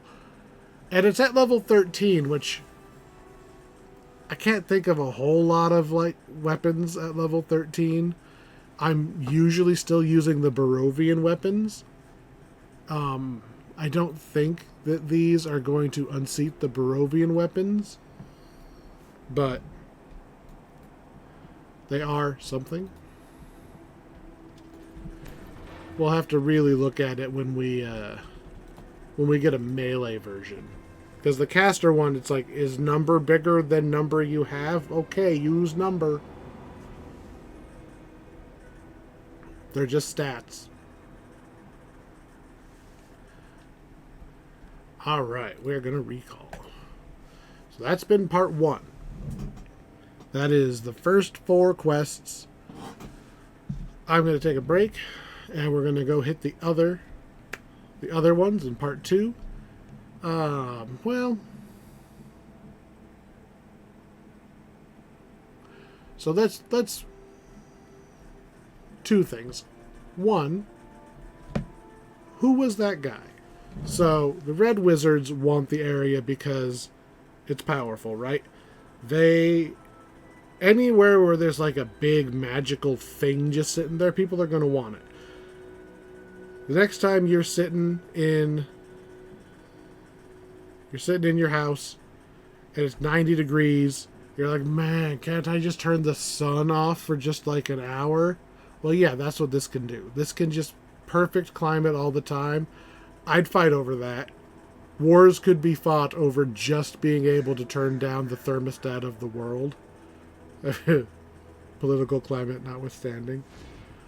But yeah, it can do other stuff too. Like, it's this powerful enchantment. Somebody's got to be in control of it. He is not currently in control of it. The thing we found, that wasn't the mythal. It was some other random artifact. It's not a not powerful artifact, but it was not the thing we were actually looking for. So, part 2 is going to be us trying to actually find the key to the mythal.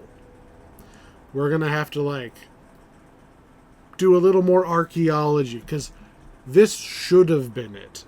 Like, all of the legends and stuff say you get the 3 things, and that shows that you are in harmony with the it's like you're proving you are approved by all 3 major factions, right? So no one person can just come steal it.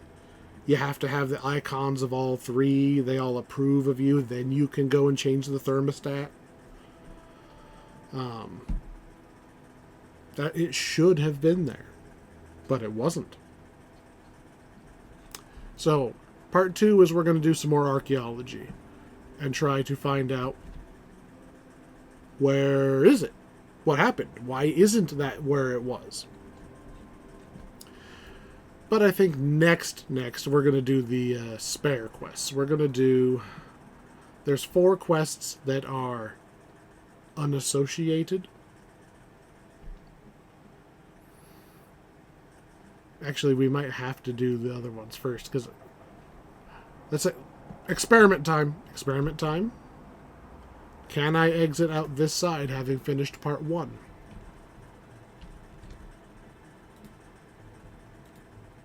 Yes. This is what I needed. Because this is the direction that the quests are. You see, we spawned here instead of here. Not a huge difference, right? But we're going that way for one of the quests. Anyway, we're going to do the side quests next, once I take a break. And then we'll wrap up with part 2. But yeah, be back in a moment. Alright, back to it. Let's go take out some of these side quests. Thought I was on the other side. So, there are 4 side quests. 3 of which are out in the wilderness, and 1 of which is just in the town. We could just walk over to it.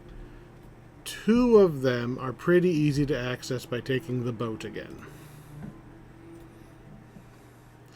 They're not too far apart from each other. They are the ones... Let's see, is it this one? No. Let me expand the map. They are these 2 over here. These are optional. There's the quest givers are over there. So we just have to run north and a little bit to the east, and we'll get there just fine. Let's try to speed that up a little bit.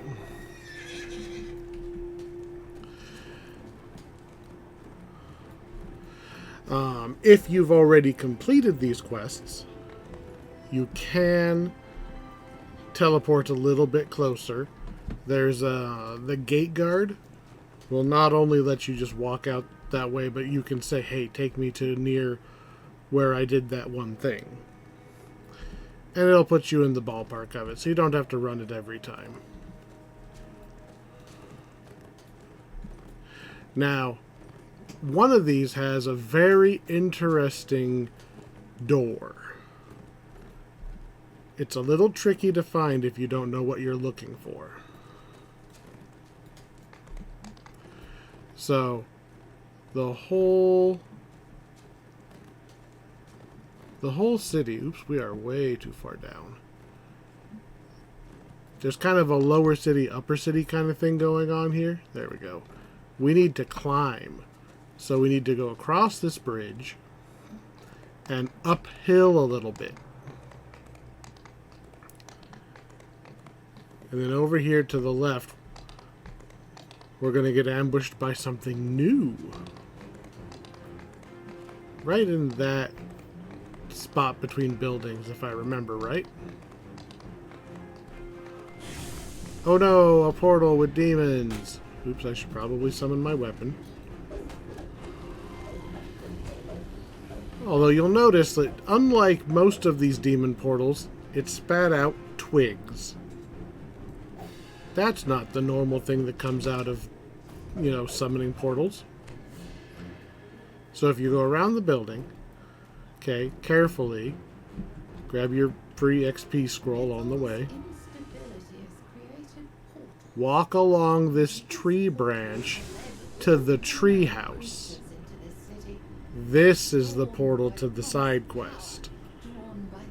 So you talk to it, you'll automatically get the quest. Let's go ahead and jump in here. This is the temple to Moander, the dead god of rot and decay. I don't quite remember why he's dead, although in Forgotten Realms there's a lot of dead gods. Turns out gods don't die in the traditional way, and they often have just as much influence when they're dead as they would when they were alive, which makes you wonder what the distinction is. So, big old temple. The goal here is to stop somebody from resurrecting this evil god. So we're going to start with reading the note. You need to read the note. If you don't read the note, the quest will not complete. Second, see that very, very faint purple blink over here? There's a portal that'll only show up if you walk near it. One of the things we need is on the other side of this portal. The Seed of Moander. Bloop, got it. If you don't notice that little sparkly bit, you could wander through this quest for quite a while not understanding why you can't find the fourth one. I remember Strimtom in particular got frustrated with that. I think they might have even changed it a little bit so there's a second way to get in here now. So it's not purely the portal.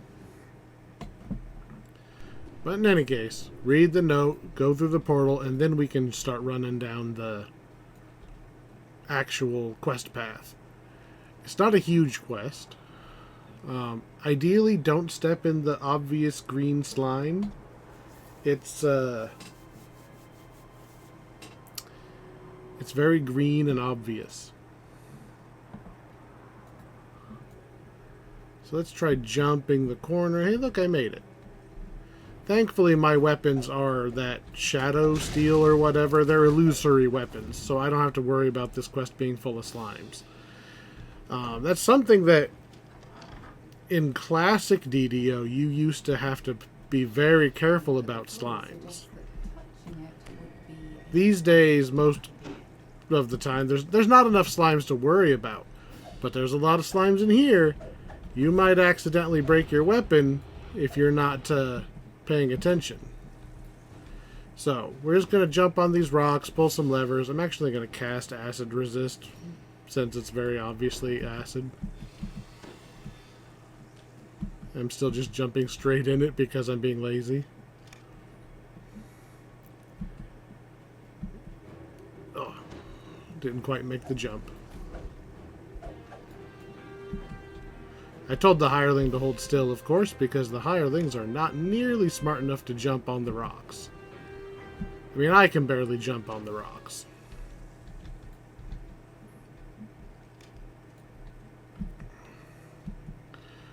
Pulled all four, and we have a note and another seed of Moander. We don't have to read the notes past the one in the entryway, but if you just grab them as you go, maybe it's some extra XP as long as you remember to get them all.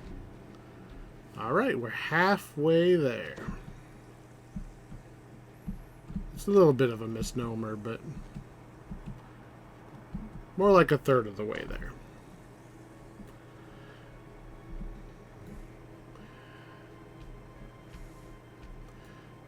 If I remember right, you cannot go straight across this way. You have to come from... basically have to come through the other direction. You can see how it's already on my map? Because that's the spot we teleported into. So 1, 2, 3, 4 seeds, and then the boss. Right? Very simple setup, but you have to teleport to that side. The other 3 you can just walk down the hallway and go get the thing.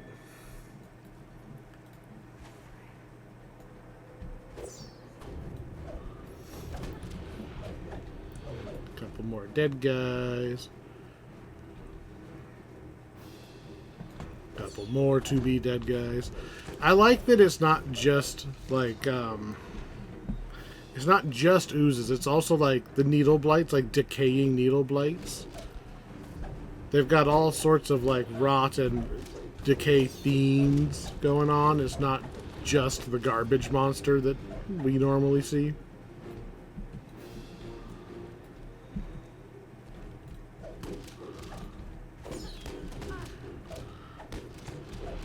I need a little bit more reach on my weapons.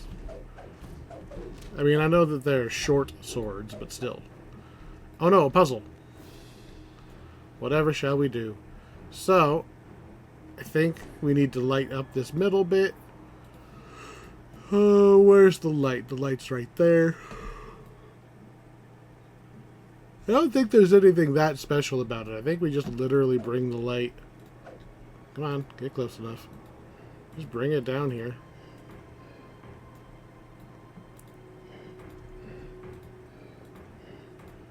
Yep. Whoop. Don't worry about there being a whole nother side on here. Just connect it to the light, you're good. And we can backtrack back to the main hallway again. Again, trying to jump over the obvious pools of crazy bright liquid. You know if you see a treasure chest, it's going to be an optional. Alright, get in here. Let's fight.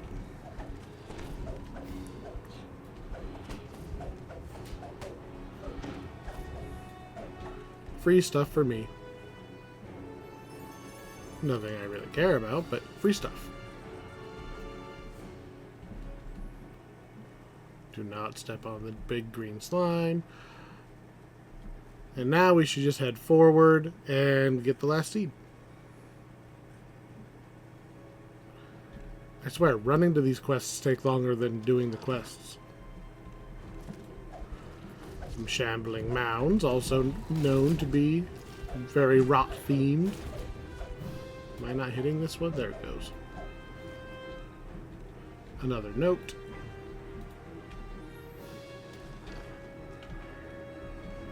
And a big, I guess not name, but oh, I scared that guy to death.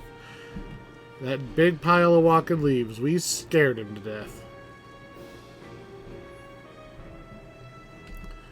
Alright, all 4 are obtained. We're going to go pull the lever, walk into the boss room. You can do this at pretty much any time, but you can't trigger the boss until you put the seeds in the seed receptacles.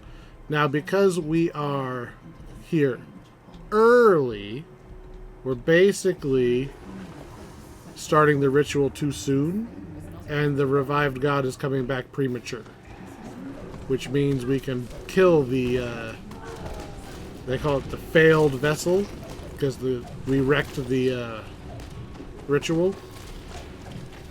So this what do I say, the premature, oops, we are, oh, because of my hireling is not here. And I keep failing my spell cast.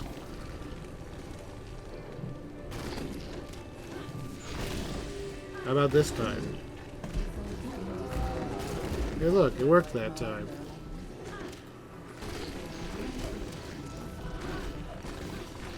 Can't see or move. Let's just kill these things. So what is causing the wall of I can't see? It was that guy.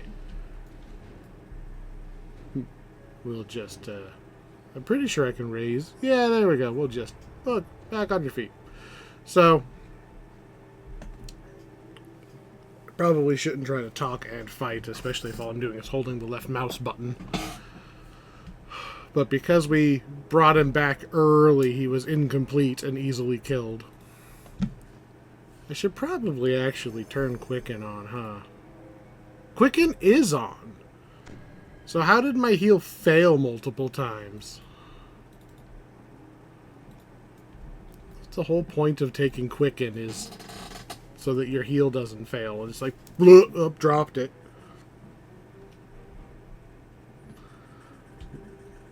Oops. Anyway, 1 down.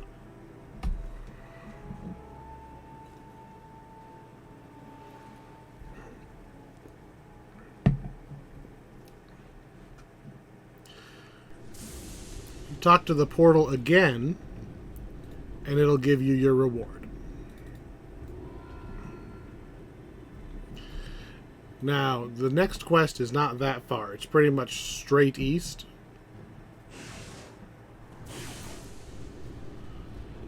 Yeah, I don't care about any of you guys. Here, pretty colors.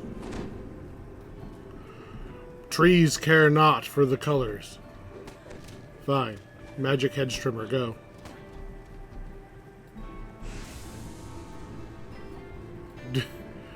Getting all these bonus slayers. I'm not even doing anything.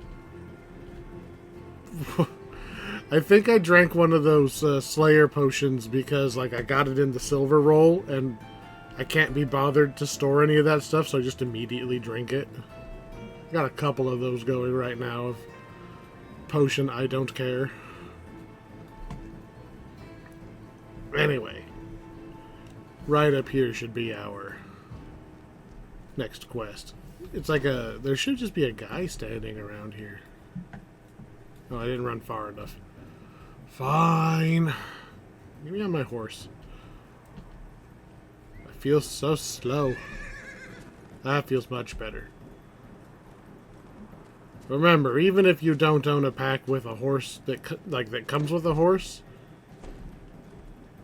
like, they give them away with so much stuff.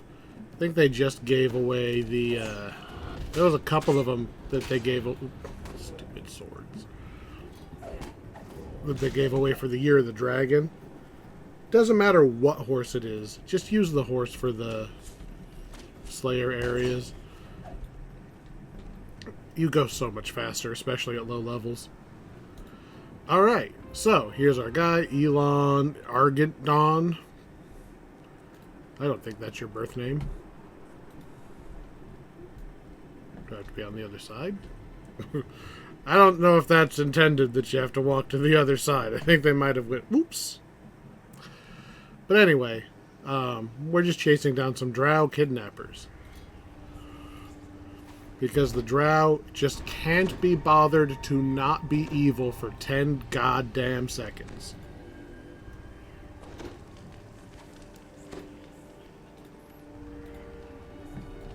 So we're going to jump in the river. The drow. Deep. And Occasional side. we sploosh. The path ends abruptly. Alright. Clear drop off. It seems If you want an optional area, it's a pretty neat little optional area to explore. Dive down and there's an underwater cave. It'll take you to an optional area.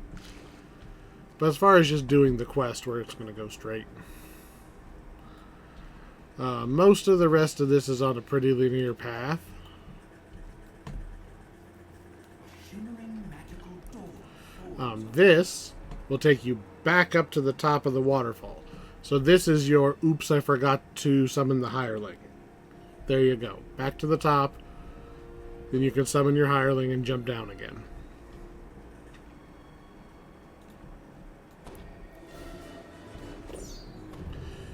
Kill some worms.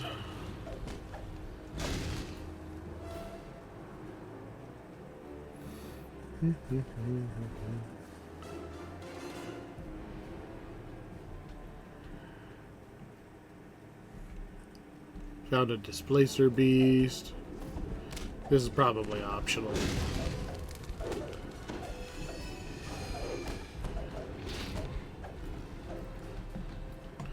Yep, nothing down there.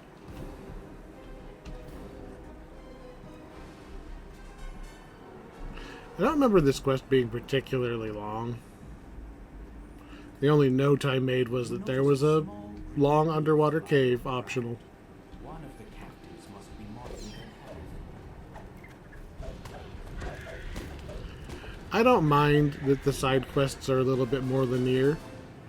They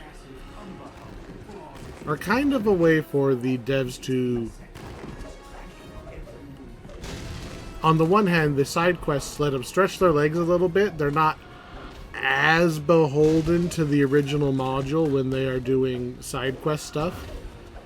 But they can also pick and choose some of the side quests from the actual module that, like, they're not going to get any attention from the main story. But they can still put things in like, hey, you know, there were some drow kidnappers. Like, okay, we can go and handle that. Or the whole temple to Moander is a great example of, it has nothing to do with the main story, but it's a cool little side thing that was in the module, so they got to include it.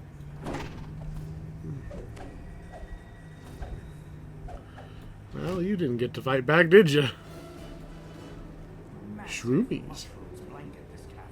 Down, down, down, down the shroomies. This is one of the coolest shrines. Like, I like this big-ass dwarf statue. I mean, giant dwarf. But I like this. This feels like an actual shrine. And it was like... It was walled off until the enemies died. Not because the enemies were guarding it, but because the shrine was guarding itself. As a camp. We found some drow. Drow go down.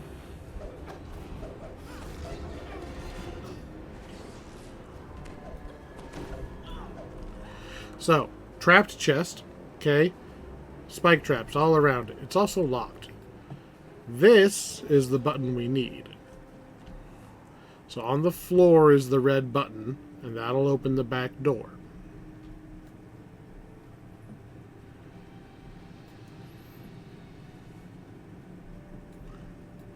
I guess I could use color spray more often. It does kind of auto kill some of these guys.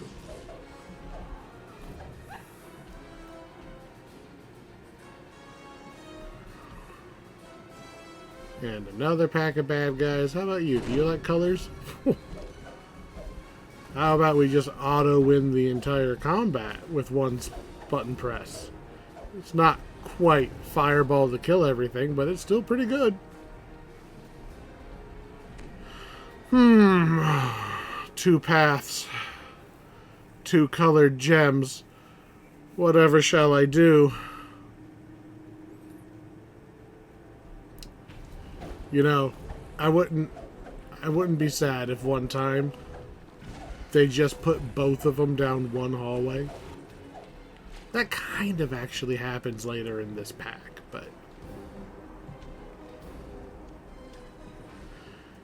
just completely juke us out like, oh, you thought it was left and right? Nope, they're both on the left.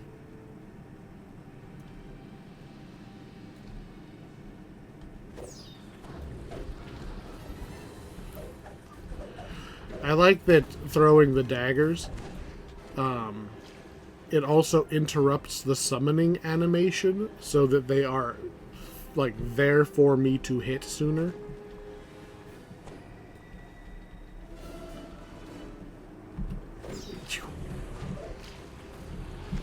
I can't really fight in the water. Could you just come not in the water? I know you're water elementals, but still. There we go. Both of them flipped. Yep, stuck on a stalactite.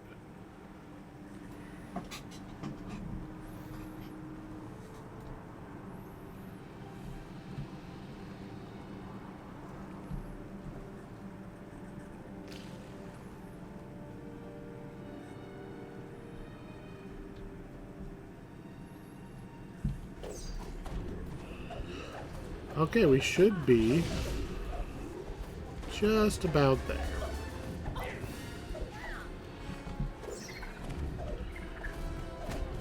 I mean, we're fighting spiders and drow. You know, I just realized that Larafay is also a drow and I'm a drow. Is this like some kind of political statement against Lolth that two drow are coming in to take out her slaving operation?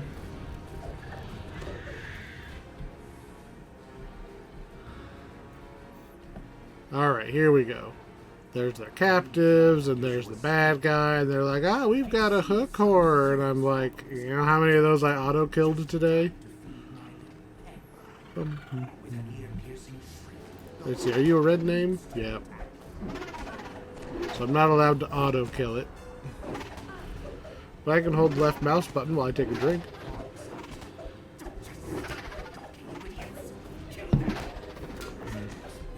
How about you? Are you a red name?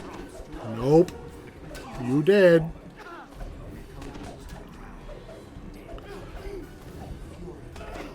And then here comes the boss. Let's paralyze her little friend.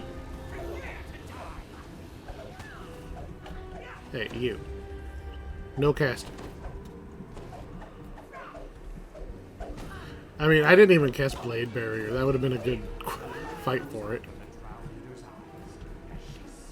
Don't worry, you're free. Never mind that I look exactly like your captors. I'm very different. What do you mean locked? There it goes. Sickle of the Golden Age. Did we get an item, or is this... I think this is actually an item. We got a +5 sickle. But I believe they buffed sickles in that they added a couple of cute, like, synergies for them. So, sickle's not immediately garbage. 3d6 force. 3d6 force.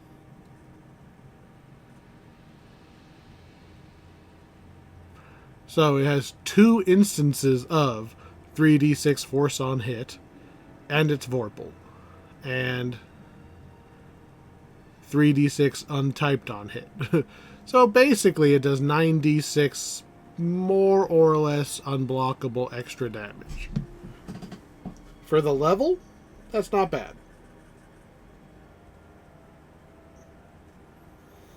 I like loading up on extra dice like that, but end game, it doesn't really mean anything because it doesn't scale. And unfortunately, we need to recall before we can go to the next quest. Like I said, 3 of them are out here in the wilderness, but only 2 of them are on this side of the wilderness.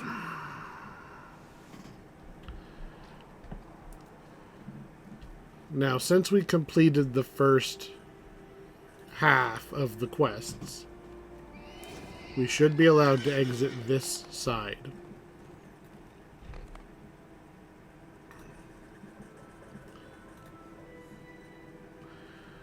So here we are. Summon the hireling. Now we need to go way over here. I guess it's not that far relative to other stuff we've done. But yeah. Just aim and go. It's a tree. It's a pretty long way to go for one quest. This is not on the way to anything. I mean, there's a couple of rare encounters that you could maybe keep an eye out for on the way. But you're just running.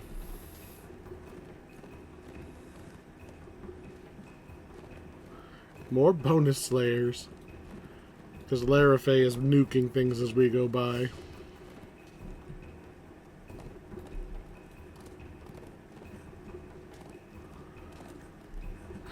Feels so far. And that hill on the far side, you want to make sure you're heading towards the part you can actually walk up, because this is obviously a cliff.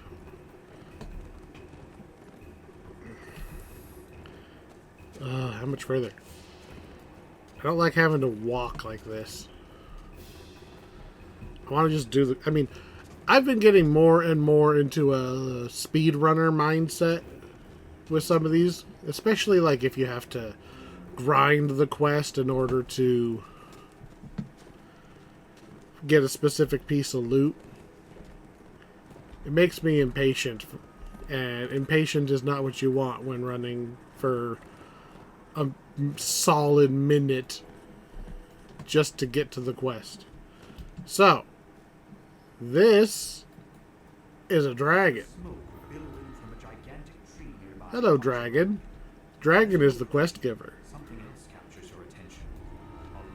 Dragon wants us to go and save his friendly librarian buddy from the burning library.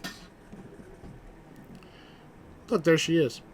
Somebody, not me this time, opened up a portal to the plane of fire in the library.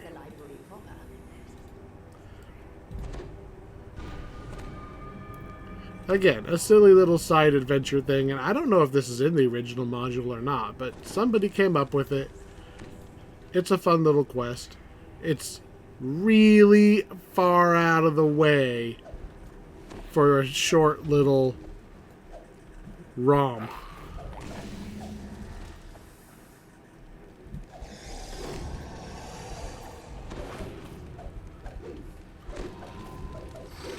So, we're just... I mean, and there's really nothing to... Okay. Let me phrase this right.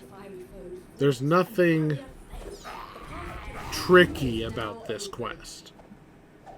You're just going room to room and killing everybody. But, I do kind of like that they're legitimately using the smoke effect. So... you cannot see very well in some of these rooms because there's a bunch of smoke in the way.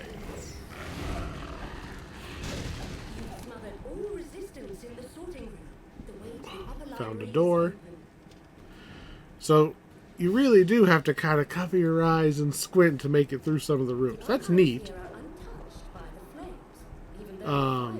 This guy, not initially hostile. He actually is from the plane of fire. Doesn't want to be here, right? He just fell through the hole. He's like, please send me back. How about spellcraft? Failed. So you get bonus XP and maybe a little chest if you pass one of those. I tried using spellcraft. I don't know if I have spellcraft on this character. Well, I got his chest anyway.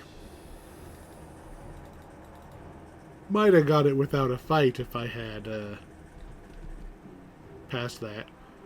I didn't even realize I was going into an optional because it was smoky door. I had to check the map to realize that I went a side path.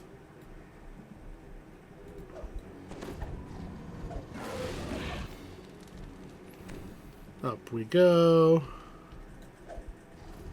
Believe it or not, we're actually almost done with the quest.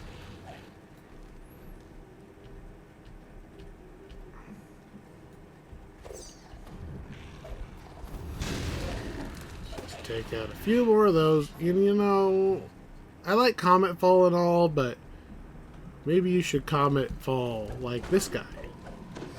That'd be convenient. Too late. So, here's the second to last room, technically. Kill some of the little guys, and there's the boss, who is gleeful to be let out of the plane of fire. He's having a grand old time burning everything. You beat him up a little bit, he just jumps back through the portal. However, we can chase. For the first time, we can chase into the plane of fire and be like, no, I'm gonna kill you in your home so you stop coming back. This is how much you effed up. You effed up so much, I came here to kill you in your own house. He's around here somewhere. Oh, there he is. Ahead, you can see the Afriti gathering more of his fiery minions. Put an end to him once and for all. Well, that didn't take much. Well, library's safe. Now I'm going to take his stuff and go home. Alright, if anybody else comes, I get Blade Barrier. I want his stuff. Topaz of Cold Resistance. I went to the plane of fire, and I got a little essence, and now I am resistant to cold. I will always be a little warmer for my trip to the plane of fire.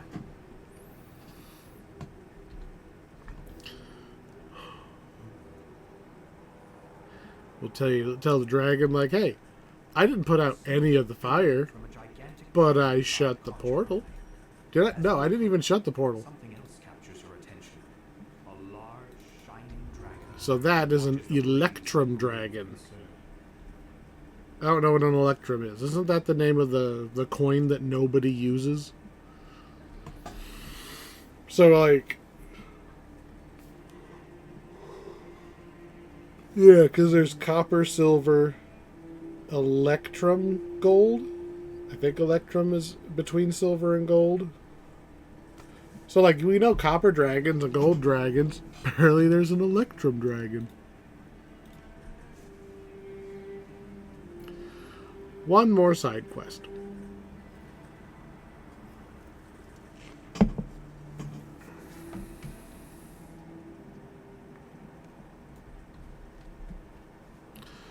So if you run over here to the bottom left corner on the map, you can see that there's a stray gold cup.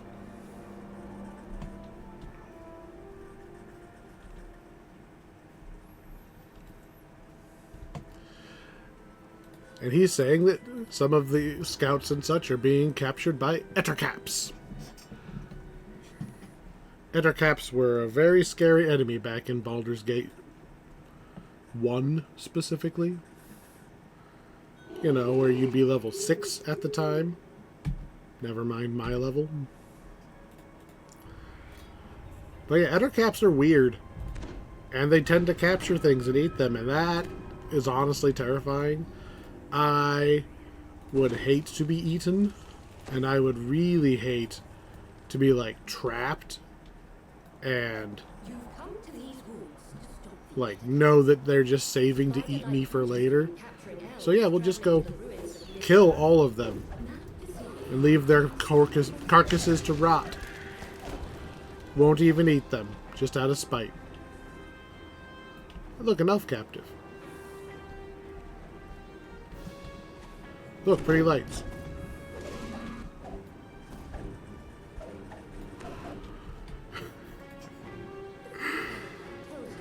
The prismatic spray, it is spray, right? Greater color spray. Greater color spray is just the magical equivalent of pocket sand. Whoosh. It's just a flash grenade. It's just somebody weaponized the light cantrip.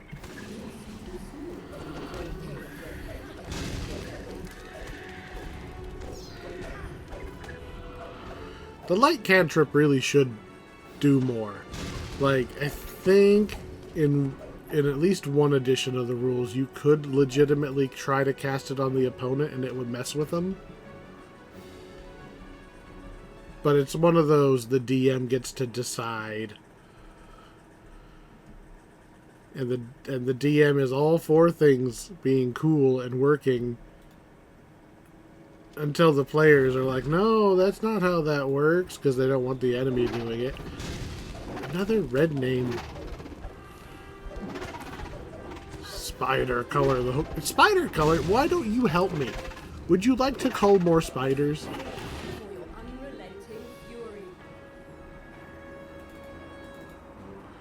Potions of haste are almost tempting to actually carry. So, this is just another one of those wander through the quest, find all of the elves.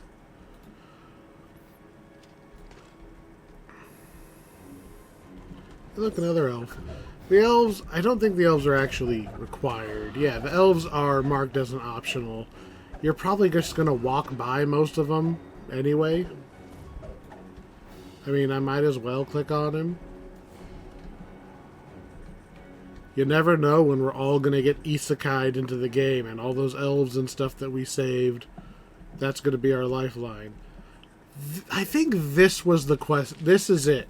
So, a couple quests ago, I was convinced that I had to drop into a hole to flip a lever. I think it was the one where we were placing the action figures. This is what I was thinking of. You drop into a hole to get the evil altar in the Ettercap quest. I knew I was thinking of something. I had the wrong quest. At least I was in the right pack. Yeah, and here's my vines I was looking for. Yep.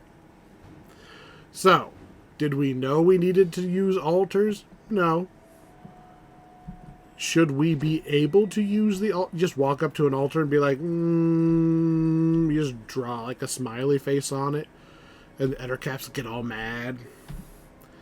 Yeah, see, this looks a lot more like what I thought the other quest was.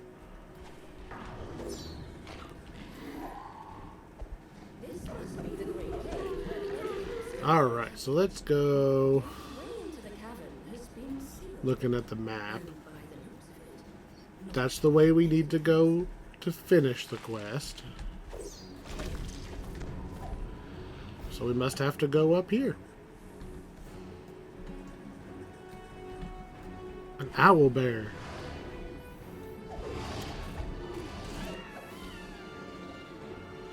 There's an altar. Ooh, another elf. Let's go save him.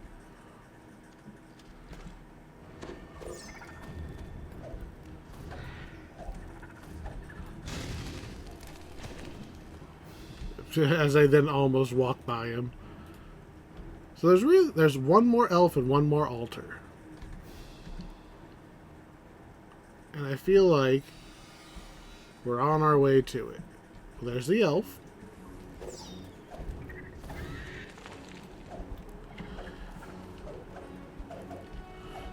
How does the spider crawl up through that stone floor?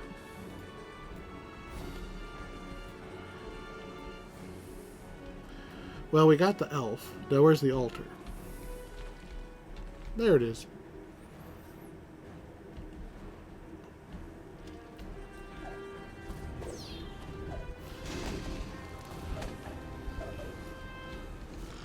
Okay. I'm not going to bother going any further that way because we know we need to climb back up this vine and go to the big door with the 3 crystals on it. I never thought of Ettercaps as being smart. Like, they're like kind of maybe goblin level. Like, they're not crafty, I don't think. I always thought of them as more just monstrous. Certainly not having giant mechanical door that needs 3 altars to be used to open, guarding their stuff. The way into the cave is open. The terror that lies behind the Ettercap's raids awaits within. Alright. Almost at the end. Now that... It would seem that the Ettercaps kidnapped the elves. Much more powerful. This I could see being clever enough. And having altars, yeah, altars to worship itself, that's very dragon. That's a very pointy dragon. I think they call these a fang dragon.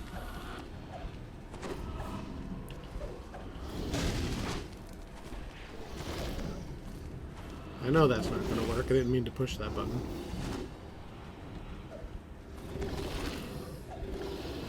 As we just chip away at him. Let me use your face as a shield. Pile of gold. Alright, that was all the side quests. And we got a shield of the fallen age. So, I don't think very many of the packs include a shield in their, you know, generic weapon of the pack. What do we got on here? Shield bash, threat, profane HP, legendary conditioning. You have a 15% legendary bonus to maximum hit points on a level 13 item. It's not going to give you that many because you don't have that many at low level, but that is a cool... Maybe I'll actually keep that. That is a cool effect to get early on, because you can't normally get that.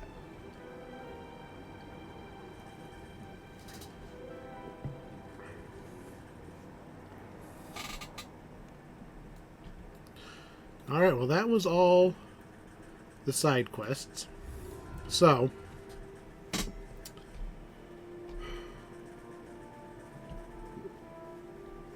all that's left is part 2.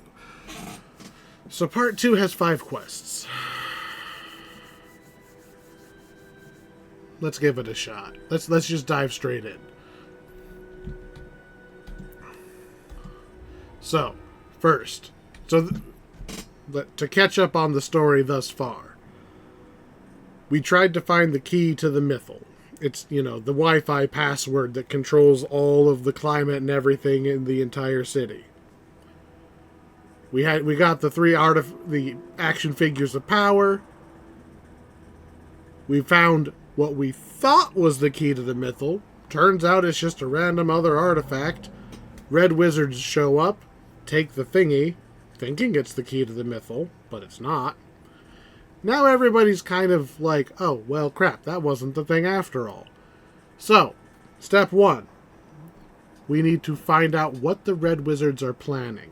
Like, sure, like, the ruins of the city would make a decent staging area if you had the control over the big enchantment, because it's control over, like, all of the conditions and stuff. It would be a really nice staging area that you can also use the enchantment to fend off bad guys.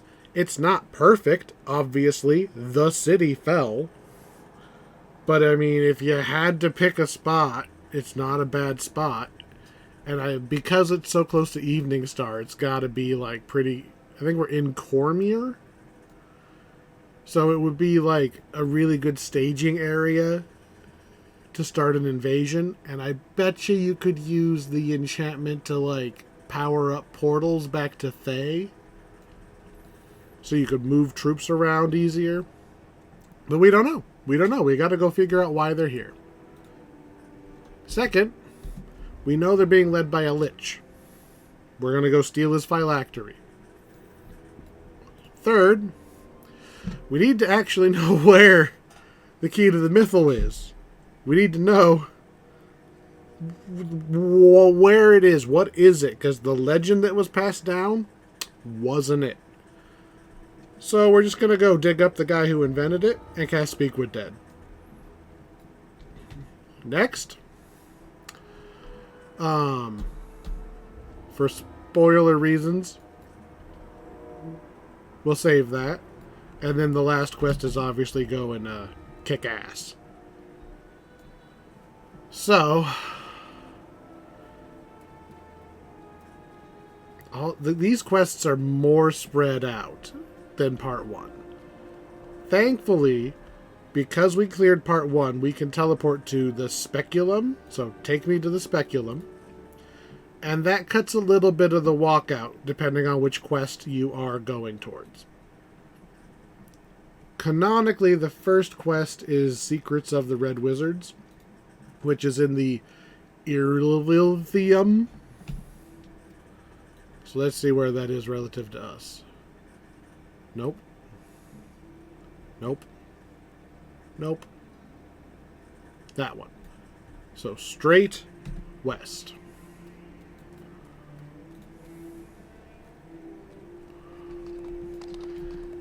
Again, you don't have to do them in order, but like the story makes more sense if you do.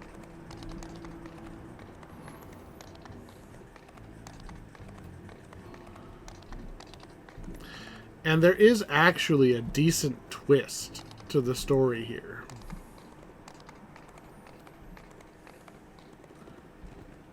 Alright, we should be just about there.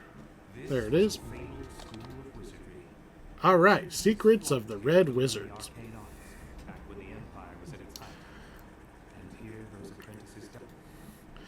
So, to save you some headache, our goal in this quest is to read their notes. Okay? The whole point is to get information.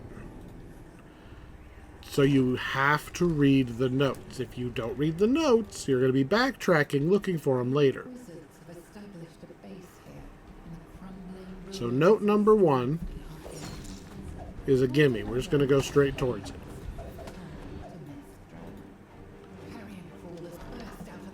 So message from dude doesn't count. We're looking for like a stone tablet, right? We're looking for the 4 commandments. And we'll just use our flashbang to apparently paralyze like most of the guys here. Alright, so this. We're looking for these. Alright, 1 down. Now I'm going to say this for most of the quests in part 2. There's a lot of optional paths. There's a lot of places you can go and explore. I'm going to be going on what is more or less the straightest path through the quest. So, to do the quest optimally, we're going to go west. Because you could have gone the other way. We're going to go west. And we're going to just follow the path for a little bit. I feel like at some point I should cast Resist Fire. But I won't.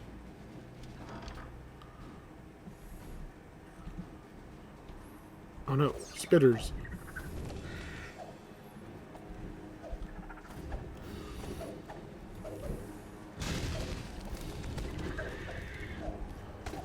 Kill all the bad guys.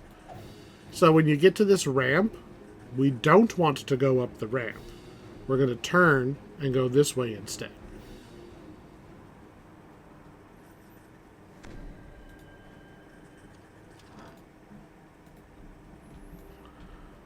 And we're going to keep going as straight as we can. So we have to follow the bends, but given the choice, go straight. You venture down into the school's dim, dim recesses. The first time I did this quest, it took me a long time. Turns out most of the notes are in one spot. But if you don't know that, there's a lot of random extra quests here.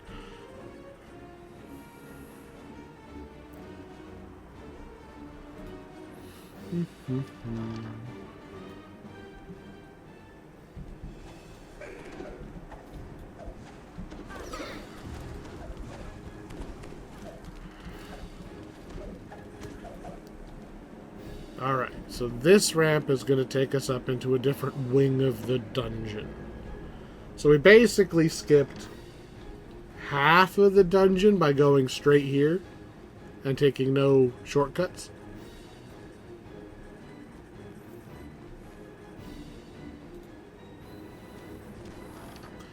Come out the door, and right out the door from all that, right there is Message Stone.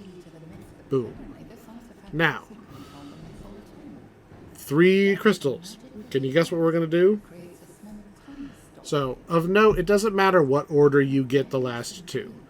We're going to go up those stairs, flip 3 levers, come back, and we'll get the one that's in this door. The other one is through that gate. We'll do the gate last. So,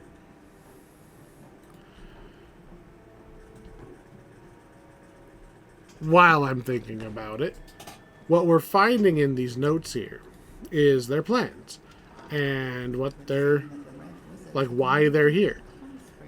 What we're learning is that the reason they want the Mythal is because once they have control of it, and basically they have control over the local magic, right? They're going to channel the souls of everyone who died here in a mass necromancy spell. Channeling that power back to, like, their god sorcerer king guy back in Thay. With a little bit of a tip left over for the local guy, right?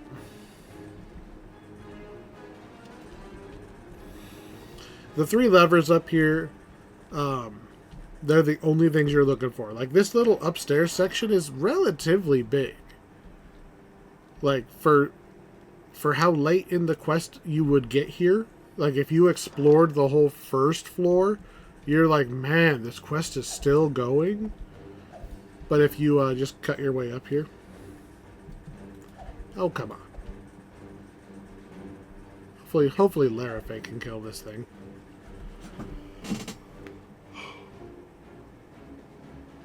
Is this exactly the same time? Did my internet crapped out before? Let's see. Let's see if it's my internet this time. Now it says my internet's good. Let me test something. Test. Nope, Google's failing to pull up a web page. That is my internet being the problem. Well, back in 2 minutes when it sorts itself out. Comcast did send me a notice that they're going to be doing work on my internet this morning, so I may have to walk all the way back out here and do this whole piece of quest over again if it doesn't come back up soon. Anyway, be back soon as I can. Okay, and we're back. That wasn't too terribly long. So, I did have to actually kill her the second I logged in because they attacked. But we're back where we were. So I didn't have to run all the way back here and do the whole first part of the quest again. There's our lever we want. Flash bulb.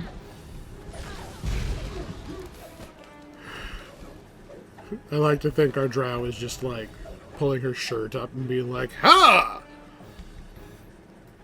Should be a legit tactical response. We do not need to go out that door at all. We've already hit the levers. There's a lot of this quest we don't have to do. I remember reading a book once, and there was they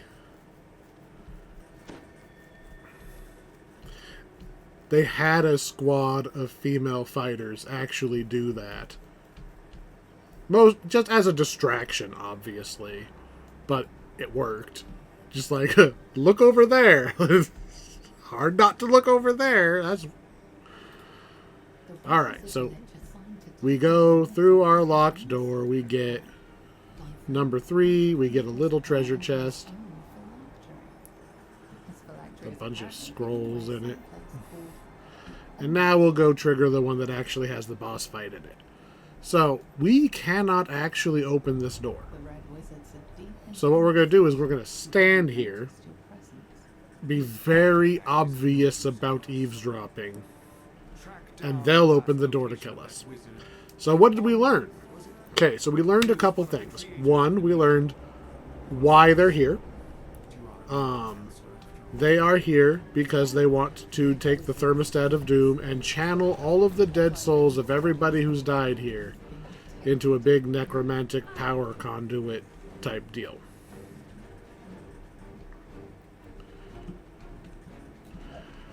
We have also learned that the lich that's leading them has hidden his phylactery in the old, I think it's the mining guild. It's the Dwarven Hall. It's the one that you would have thought had the icon of the dwarves, but it didn't. Fine, we'll kill him first. So, eavesdropping on them counts as thing number 4. Can I open my treasure now? That was a really, really lame jest. So yeah, we learned what they're doing. We learned where the phylactery is. And we learned the artifact we thought was the key to the mythal was a time stop device. So,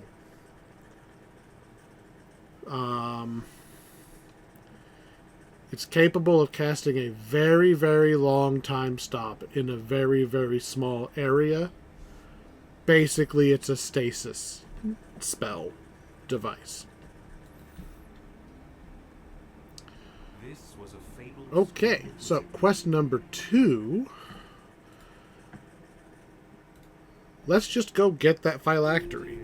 We want to go to the Omnidagem Gem. That one. It's almost tempting to recall, and then... yeah, let's just do that. Because we know we can pop out at the speculum, right? So we'll recall, walk back in there, then walk up to the... I'll have to look at it again. All of the words are made up. Of course, I have to walk across town. At least I have my Halloween horse. Pretty sure that's where I got this. The Maybar event. Outside the speculum.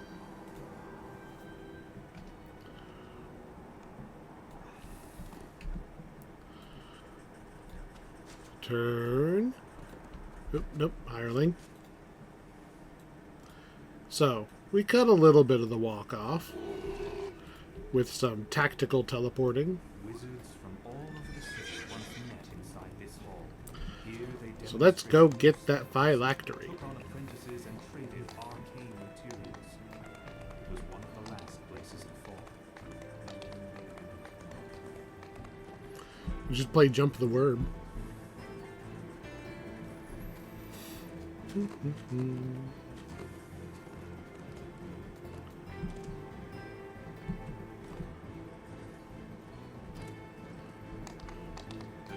See, not too bad. So, the Onaglim, the House of Gems. So it was the Carvers Guild, I guess.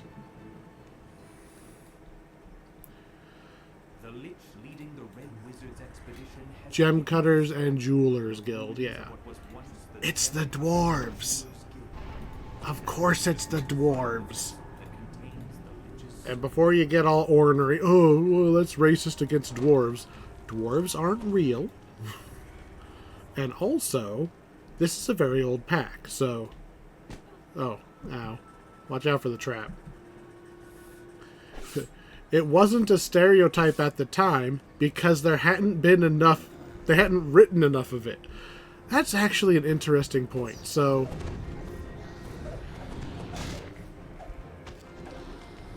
Things we consider to be stereotypical about fantasy races. It can't be stereotypical if it's one of the first instances, right? If it's the thing that creates, like, if it's the one of the first 5 steps that creates the pattern, it itself can't be, like, the stereotype. It has led to the stereotype, but it itself can't be the stereotype because there is no pattern before it.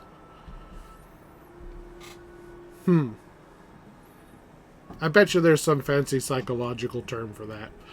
So, couple things. One, this is a sealed vault. It's optional. We don't have to worry about that. If you want it, the first of its little levers is behind this secret door. It's right there. Watch out for the ghosts. Off the top of my head, I don't remember where the other one is, because I don't usually go for it. But it's probably similarly hidden. My guess, this door right here that we also don't need to go in. We are going this way. We need to go down the stairs. Ooh, I bet. Oh, look. Let's see if that's where the orange lever is. Lots of optionals. Again, we're going to say that like every quest. Lots of optional stuff.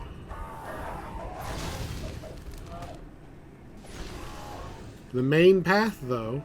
We're going to have to kill him on the way back. The main path is that room back there. The one with the water. Drop down to the bottom, and we're going to kill a water weird. Water angry.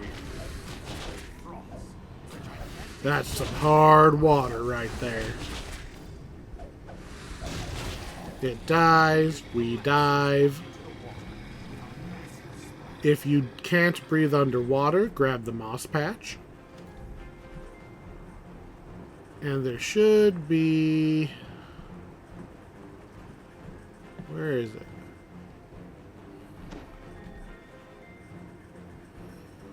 There we go. An underwater door you can go through. We're looking for 2 levers. Usually you can find them by hitting Q, but there's not... I mean, it's an underwater section. It's about testing the verticality of movement, not really being a maze or a combat challenge. It's reminding you that you can swim up. So up and over these debris will get you the first lever. Then we'll backtrack a little bit. Go the way we didn't go.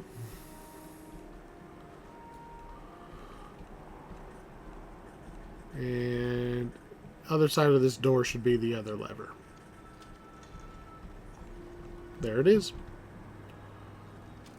with the second lever activated. Now we can access the other half of the quest. Northern passage slides. Just gotta swim back.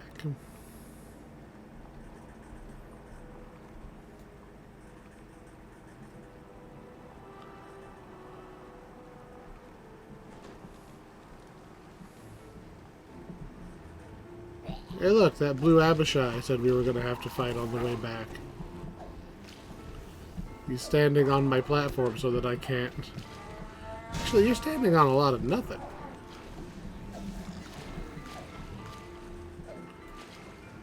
Whatever. Up and out.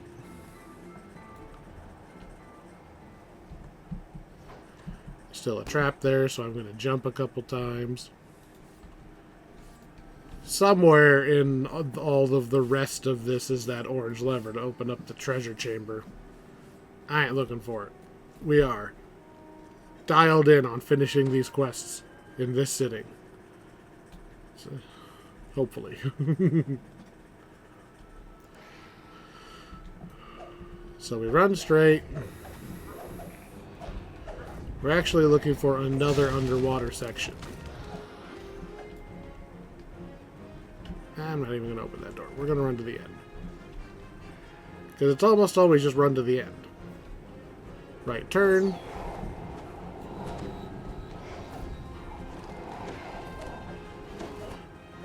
Yeah, I ruined that ruins our elemental. You're not dead. Now you're dead. Fuck. Run away! We just want to go down. Down is good. We are not fighting the things that absorb force when all we have is force weapons. Again, kill the water elementals. Let's get a bit of a blade barrier in here since we're so surrounded.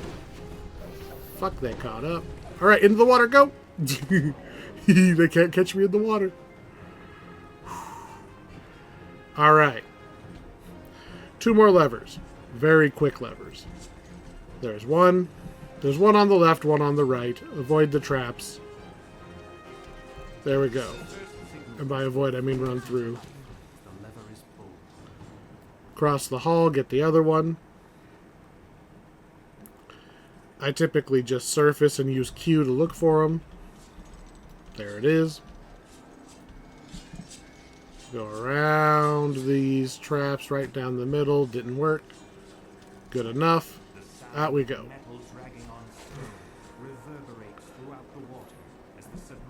Do not stand in the trap, Larife. Now we can go through the door at the end and finish the quest. Poof. We just kind of appear. We just swim out the door, just bloop, plop. It's like there's just force field holding up the water. And now we're going to fight a snake. Oh no, it's Jafar.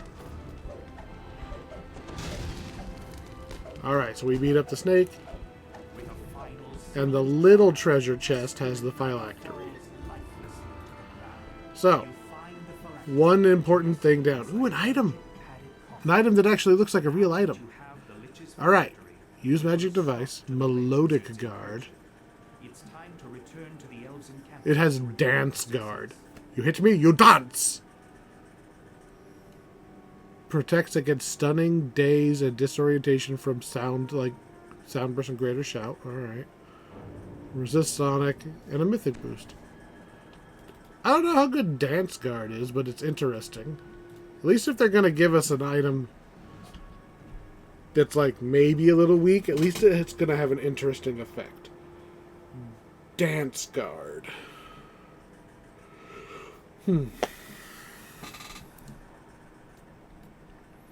Alright, so quest 3. Oh god.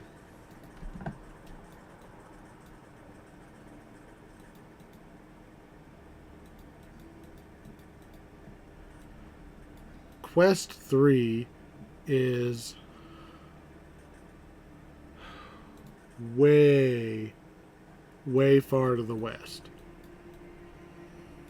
Where exactly are you? See? Look how goddamn far that is. I'm going to time it. I'm going to time it. Okay. I've noted the time. Let's see what time it is by the time I run across the goddamn world to get there. I guess it would have been more efficient to go straight there from the last... I'm pointing with the wrong thing. From that quest. It would have been a little closer. But still. If they're gonna make the quest so far away, give me like a teleporter or something. There probably is one. But it's probably a... You have to beat the quest first. Man, we're so close to that one. That's the last quest. You know.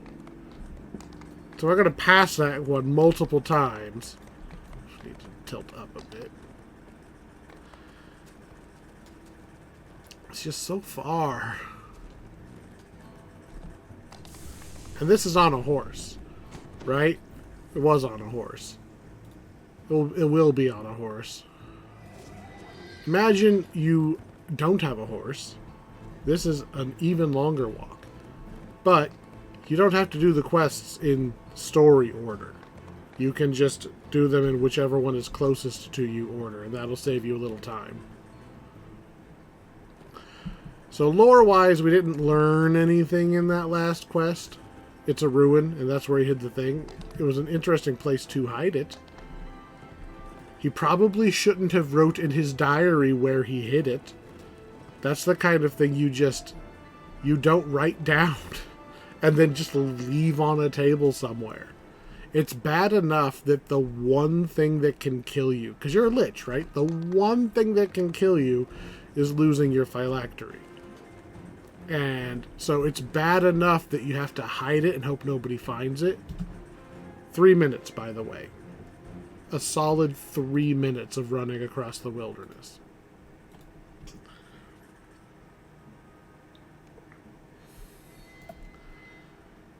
Somewhere inside this dungeon Alright, I'm not going to cast my buffs lies yet. the grave of one of the wizards So, who created the this quest has something very interesting.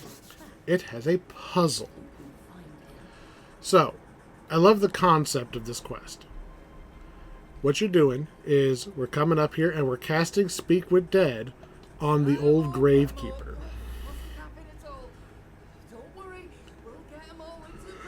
Because we want to know where the guy who invented the mythal is buried. We're just going to straight up talk with Dead, just like, hey, tell us where it is. So we want to know where Irnspierre Ungluth is buried. But the gravekeeper's like, I don't remember. Like, they're all kind of mixed up. Oops. So what we're going to do is we're going to get his assistants. We're going to get the assistance of his assistants.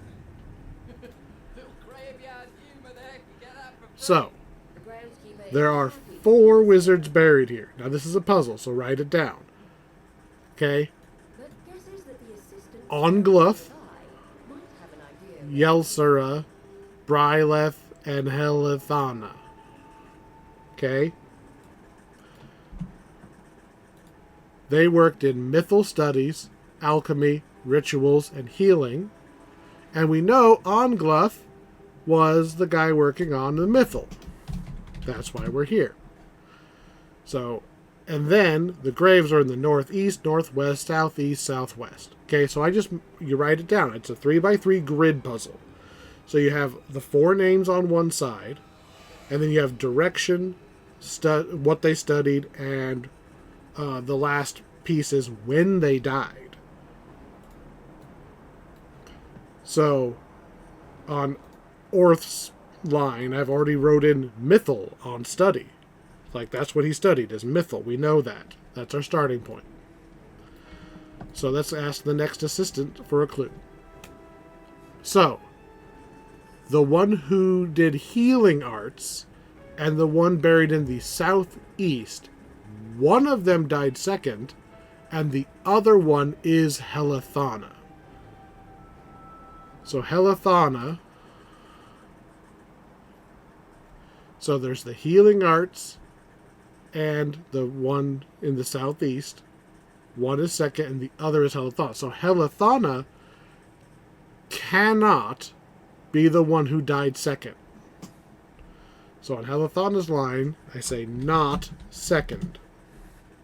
Helithana is neither a ritualist nor died last. So not second, not last. And she's not the ritualist.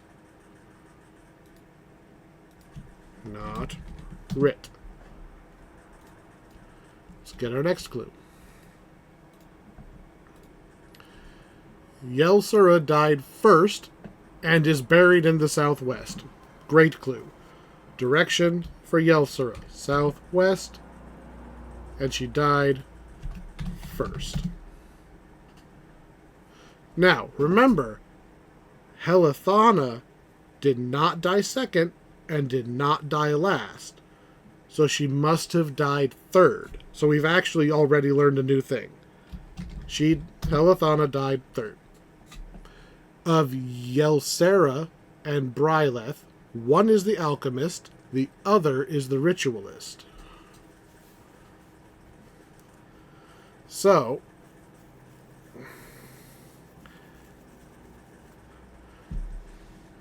unfortunately, that means one of our clues was not very helpful because it said Helithana was not the ritualist. Obviously, if one of those is. But it does actually tell us what Helithana is.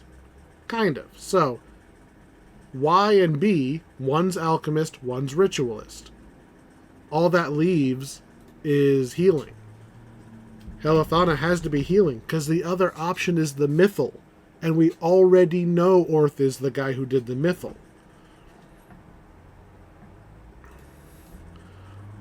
One more clue. Ritualist is in the southeast. Neither Ungonth or the wizard who died second is in the northeast. So we don't actually know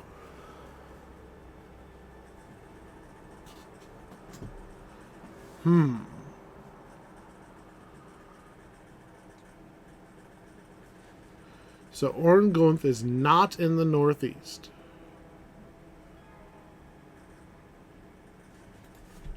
Not northeast. And second is not northeast. And the ritualist is in the southeast. Now that tells us something, okay? Ritualist is in the southeast. And we know the ritualist has to be either Bryleth or Yelsera. But we know Yelsera is in the southwest. So that means she can't be the ritualist. She has to be the other one, which was... Crap, what was the other one? Not ritualist. So Bryleth is the ritualist. Bryleth is the ritualist and is in the southeast. Just has to be. Which then means if Orth is not in the northeast, Helithana has to be in the northeast because that's the only other option. Which means Orth, the one we're looking for, must be in the northwest.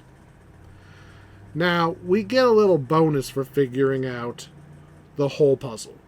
Now that we figured out where Orth is, we can just run there and finish the quest. But you get an extra, I think it's an extra chest and fewer bad guys if you finish the whole thing. So, second, the one who died second is not in the northeast. We already know that because the one who died in the one in the northeast died third. So that's not a very useful clue. While none of these assistants remember the exact details, So let's see if we need more clues on the dates.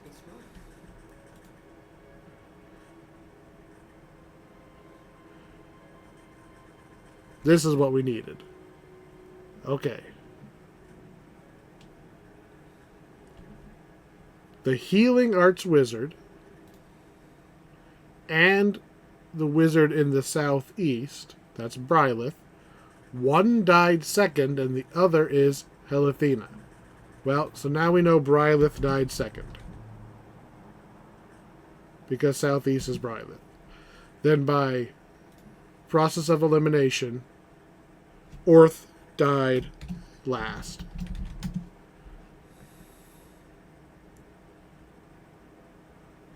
Oh, and the other one was alchemy. So Ylsera is alchemy. I couldn't remember what the name of the fourth study was. So we've got it all. We have 4 different directions, and we have 4 different studies. Now I will go ahead and cast our stuff.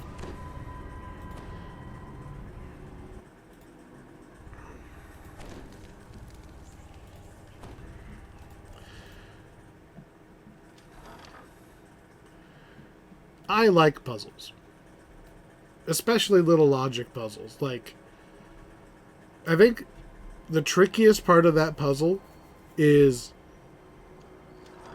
recognizing that one of those little graves, like, you have to talk to all of them, including the one that you started with, because the first time you talk to it, it tells you, hey, these are all of the topics. You have to talk to it again for it to give you its actual clue.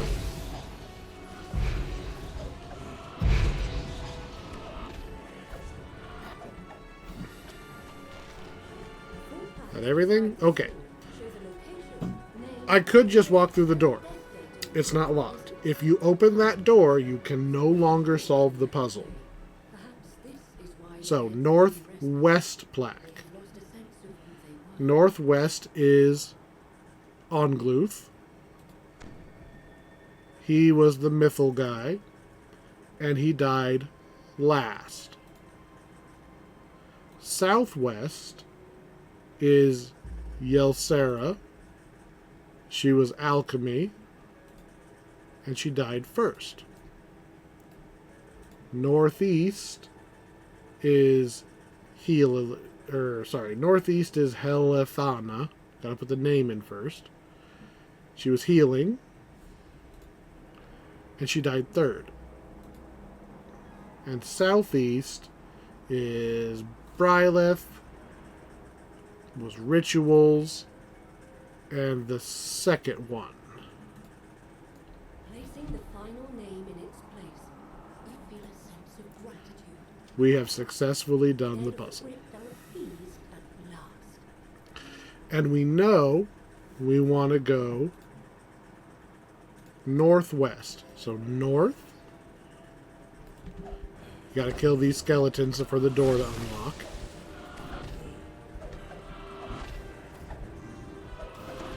A little appreciation for the new skeleton models, by the way. Northwest.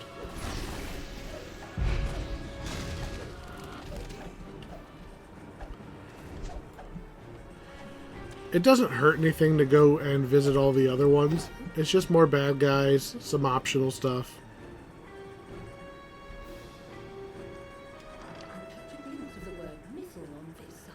And here's our wizard. And here's a problem.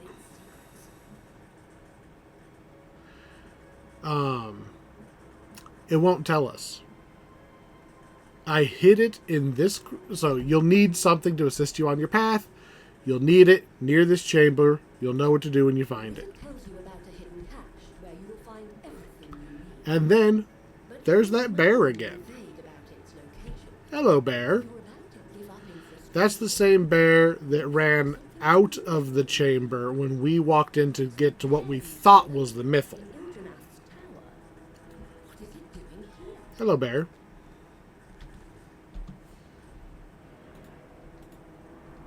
Bear wants us to follow. It goes through the door that...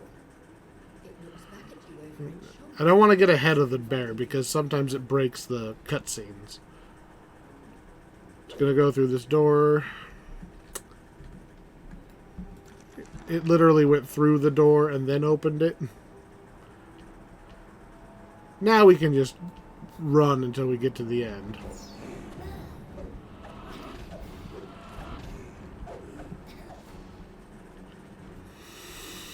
The bear will appear again when we catch up to where he's supposed to be after we kill the boss.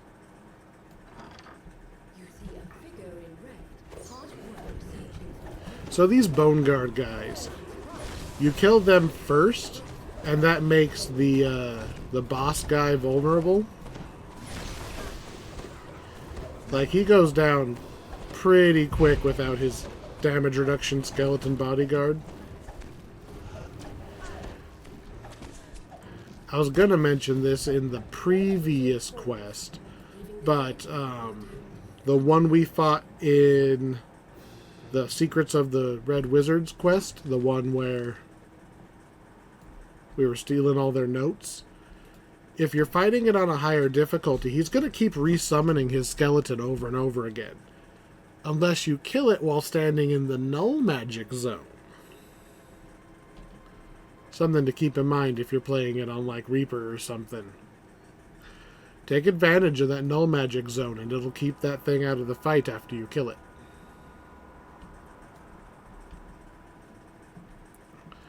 Following the bear.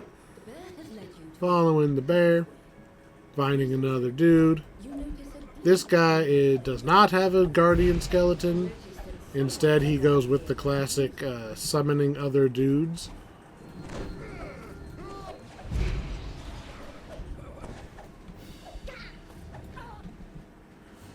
So we'll just have to bonk him on the head multiple times. Here's our 50% wave of bad guys.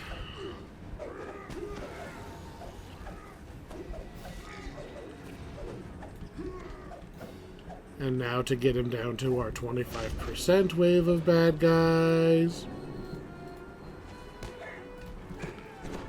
Alright, let's just try to stun all these guys.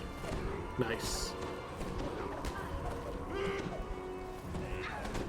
The more of them that aren't fighting back, the better. Although I probably should pay more attention to the champion skull guy shooting at me from the corner. And then we finish this guy off. And then here comes the bear.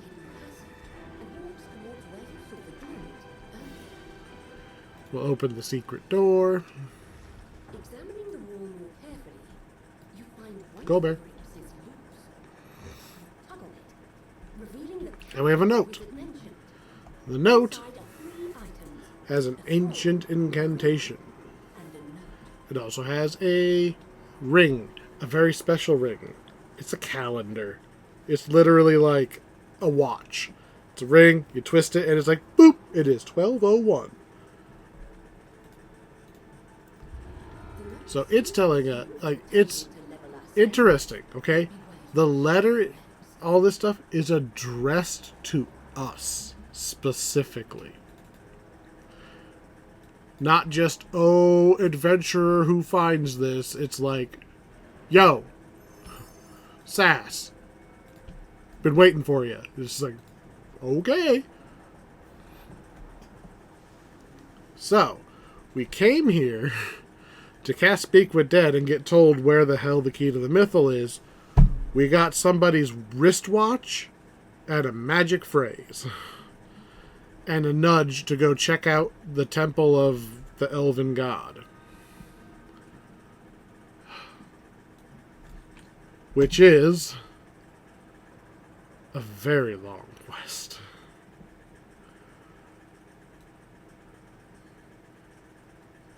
So, it's so far. It's so far.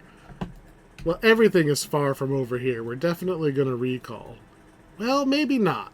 Maybe not. We're so far out that the temple is actually not that far, relatively.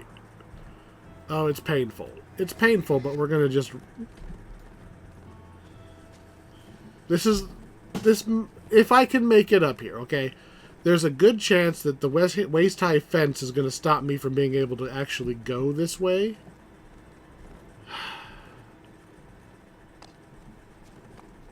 Okay, what if we just get out of the cemetery and then... Oh, hey, I got over that part of the fence.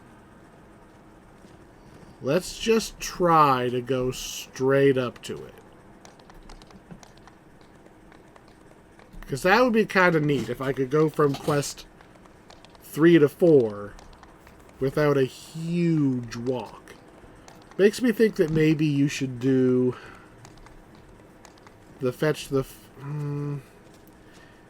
if you do fetch the phylactery first, then you're kind of doing the quests out of order, but it makes it a better straight line of running. Okay. This quest. This quest.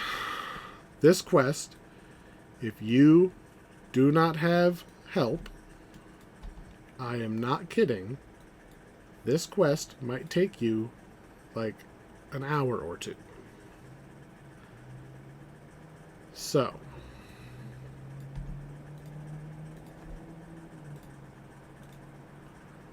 again, most of these quests have a lot of side rooms. I'm not going to go to the side rooms, especially in this quest.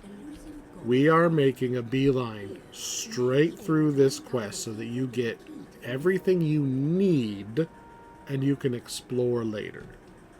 Because this is a complicated quest. I'd put this on par with, what's it called? Inferno of the Damned. Like, once you get it, you get it. But if you don't get it, it feels nuts. So we're going to pick up our stuff. This is our the note we found and the ring. We're going to take a look at the altar, and we're going to give it a prayer. So here's the thing. This part of this elven god's repertoire, domain, is time. Straight up time. Which means we're going to walk through the rift. Gotta jump up this ladder. It won't let you go out the door on the bottom because they don't actually want you to wander through the city. So you climb up this ladder, walk out the door,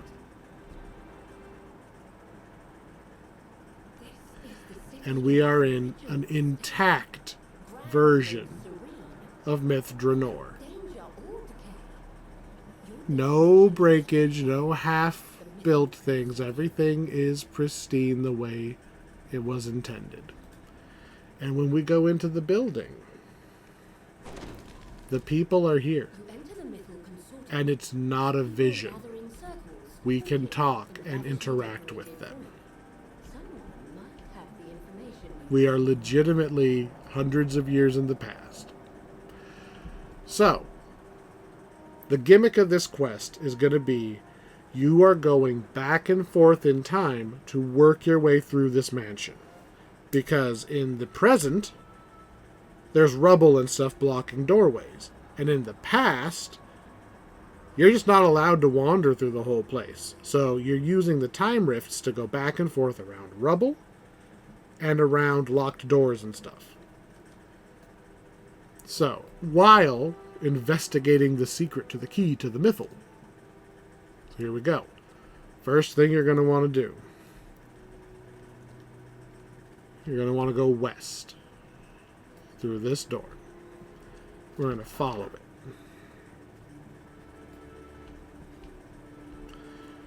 You're going to see a guy in orange. Pretty sure it's orange. Leaning against a wall.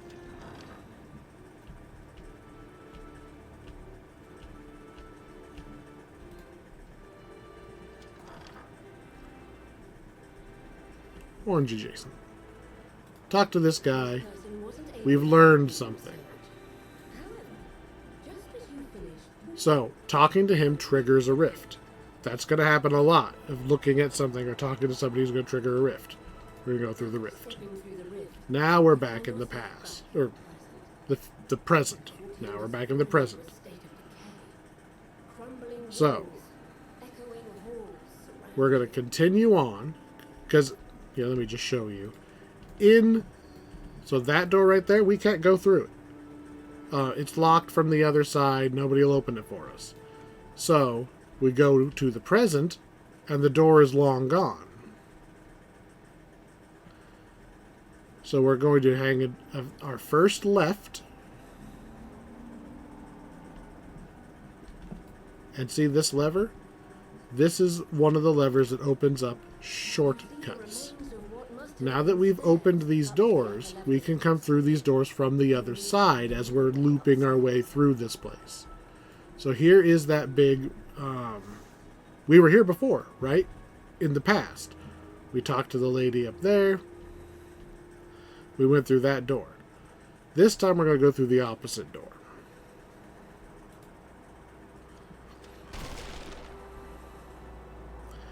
And we're just going to follow this until we get to what was the bar.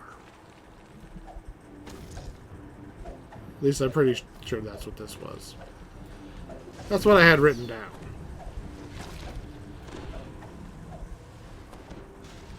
Kill him already.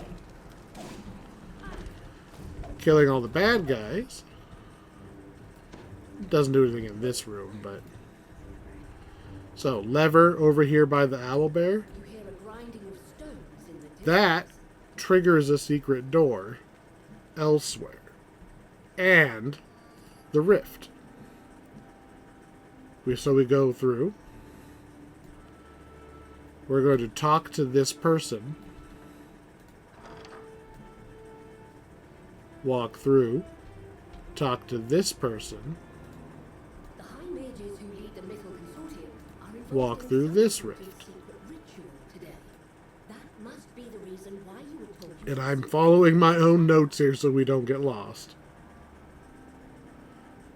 We want to take the... So remember the lever we flipped by the owlbear? This was the reason for it. Plus it's required. You can't not hit it.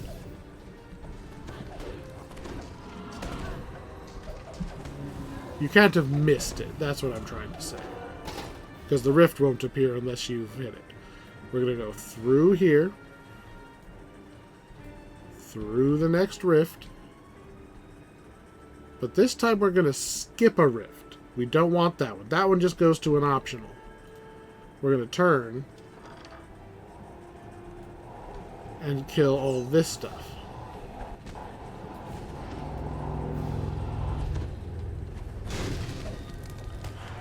Ooh. Man, my pocket sand is working really good.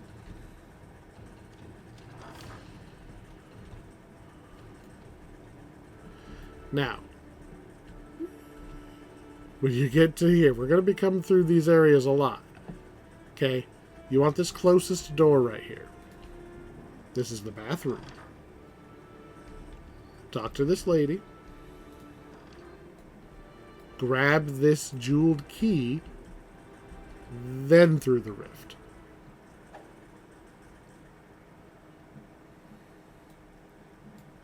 I'm going to move some of my notes so I know where I'm at.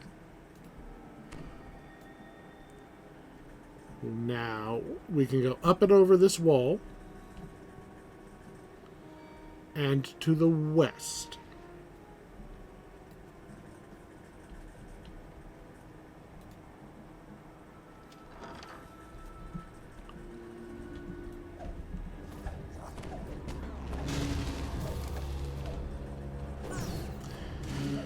Kill some more dudes. And here's where we needed to use the jeweled key. Now we're going to be going into a little catacombs section. You can't really get turned around in the catacombs section, at least. It's more or less a straight path. There are some little optional doors, but it'll be pretty clear that you just need to turn around, because they're like a room off course. Most of them open by killing all the bad guys. So we're going to start by going south. We don't want the north one. We want south. I guess this isn't south. This is west. And again, Kill the bad guys. This time we want that far side door, if I remember right. Because that's our silver key that we also need. Yoink. You pick up a silver key. And now we're just going to keep continuing.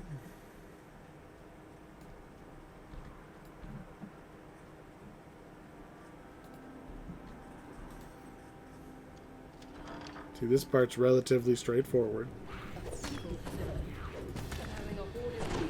Oh. Man, I need to push pocket sand more often. Just stunning the entire group. So kill the demons through the portal. And that is what we've been coming here for. We needed to flip the blue lever. You pull the lever, setting the blue crystal alight. Now we can just follow the path again. There's a kind of neat optional with a tree and a dryad. I'm not going to go there, but it's pretty neat. It's up ahead. And I forgot, you have to kill the bad guys to open the door. So dryad optional is that way. Now, I'm going to kill you.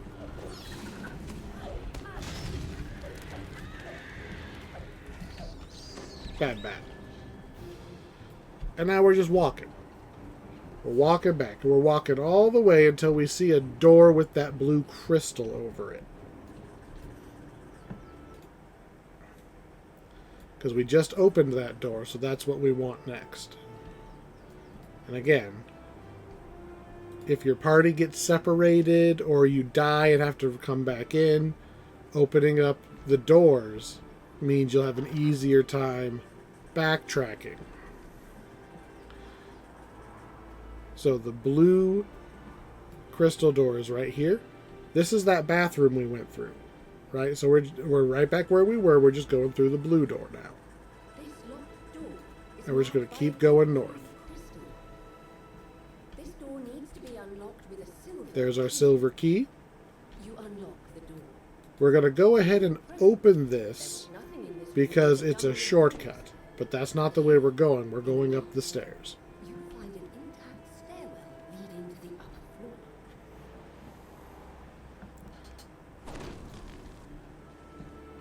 floor. Now this is what I call the guard room. Okay, we're gonna be back to this spot a couple times. So first, we're gonna go through the portal, One is marked with a yellow crystal. and we're gonna go through the breakable door, and we're gonna go to the library right here. And killing the enemies is gonna give us another portal.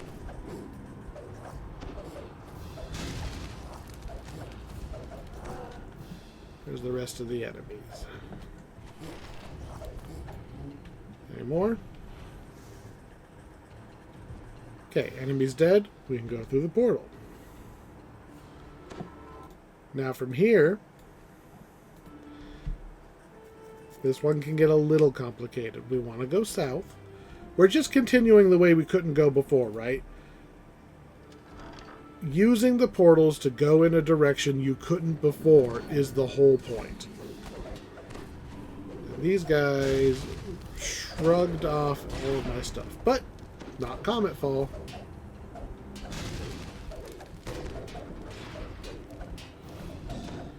I don't remember killing the snake, though.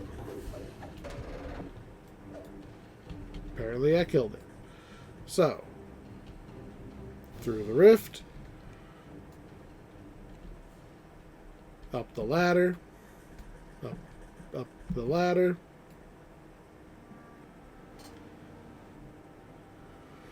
I'm going to kill some more stuff and go through another rift.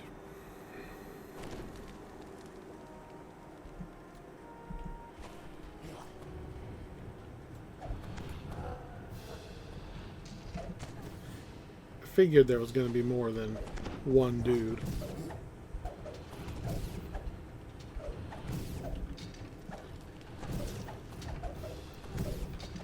There we go. Kill the dudes, go through the rift. And now we have to solve the puzzle before we can flip the lever. Usually I solve these backwards.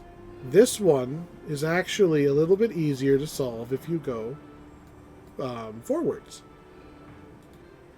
So, because we need to split so many times, because we start with one beam of energy, but we have 3 targets, right? So I just kind of keep allowing it to split every time I see a split. Oh, see, that doesn't work, so we'll go like that instead. Up, up, and that one's done. And then we can continue on, but look, that doesn't work, right? And there's nothing for us to turn. But we split off up here and just need to turn it like this. And there we go. Again, that's one of the few ones that I don't solve backwards. There's no traps or anything in it, so you can just fudge with it until it works. Now, back down the ladder. We're actually on our way back to those guards, okay? Remember I mentioned the guards? So we actually don't want that first portal. We want the portal. Actually, I don't think we want the portal at all. I think we can just walk to the guards.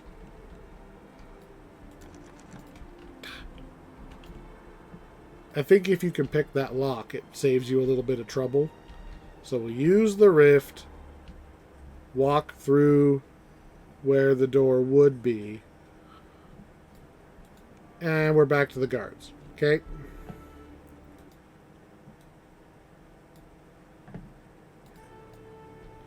We're going to go through the yellow door. This is the one we just opened.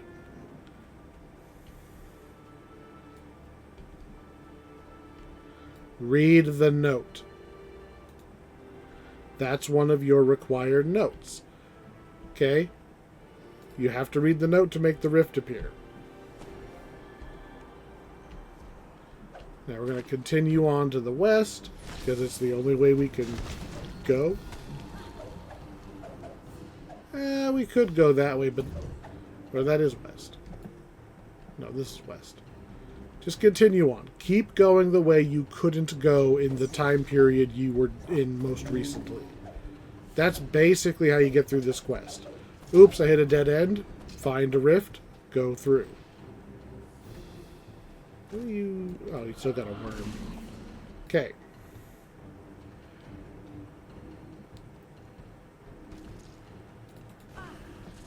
Through the rift and around the corner, we're going to kill these guys, and then there's our green lever right there.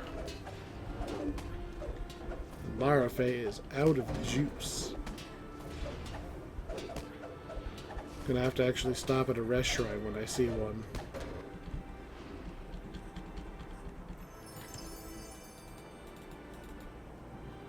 Alright.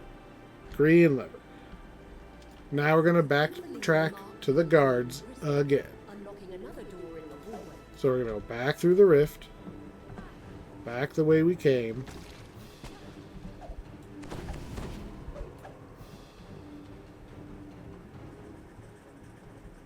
Back through another rift. And we're back to the guards. Okay? We're back to the guards. Now we're going to go through the green door that we just opened. And we're going to go east this time.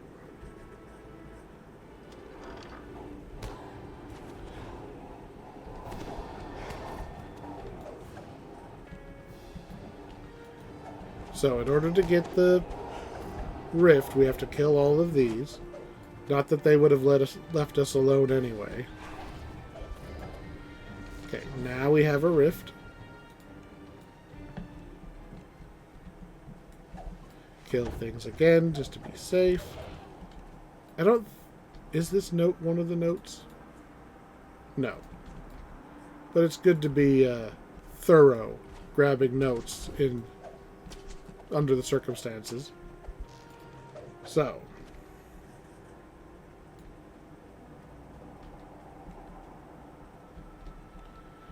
keep going to the west.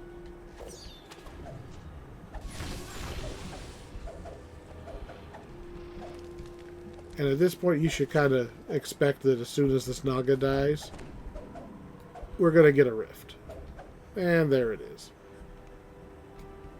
Kill some more guys.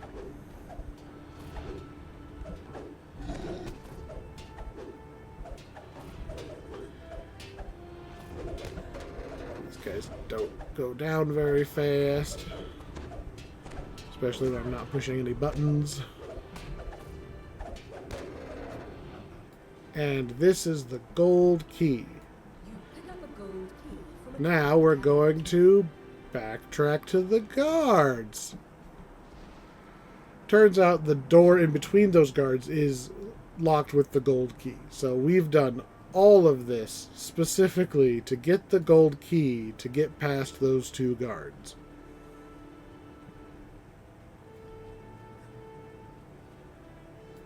So they still won't let us through. We have to go into the present to use the key.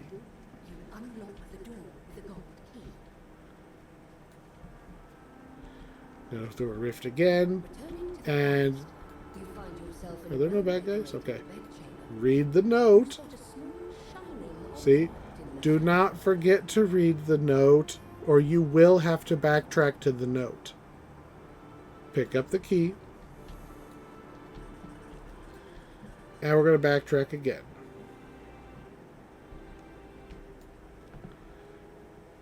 It's not a long backtrack, but we're going back to those guards. We're done with this section. We're going to go back downstairs. And downstairs is just this elevator-looking door right next to those guards. And we're going to go purely south. We're going to go as south as we can. Because we finally have the iron key that's going to get us out into the courtyard. So basically where we are right now in space and time, this is like a major day. This is like the day that they are showing off the mythal. This is like, this is the tech demo. So we're running. This is when they created the key to the mythal and all of that. So the left and right in the courtyard, those are just options. To do the quest, we're just going to go straight. Talk to the guard on the left. You show him the wristwatch, and he goes, "You must know the guy. You've got his watch. He'll never leave that behind." And now we finally get in to the private party where they are demoing the mythal. All of the security in the mansion was to keep us out of this so that they could have the ritual chamber to themselves. Very secretive. Hush, hush. So, there's a couple things. This is Ildranath. This is the guy whose tomb we were in. I think it was the tomb where we found the fake key to the mythal, the one that's actually the time stop device. This is the Shrinshi. Note she's a lich. So she's actually one of the ones creating the mythal. Like the three of these are the masterminds. So we'll just talk to all of these, including this guy. This is the guy. This is the guy that we talked to his corpse.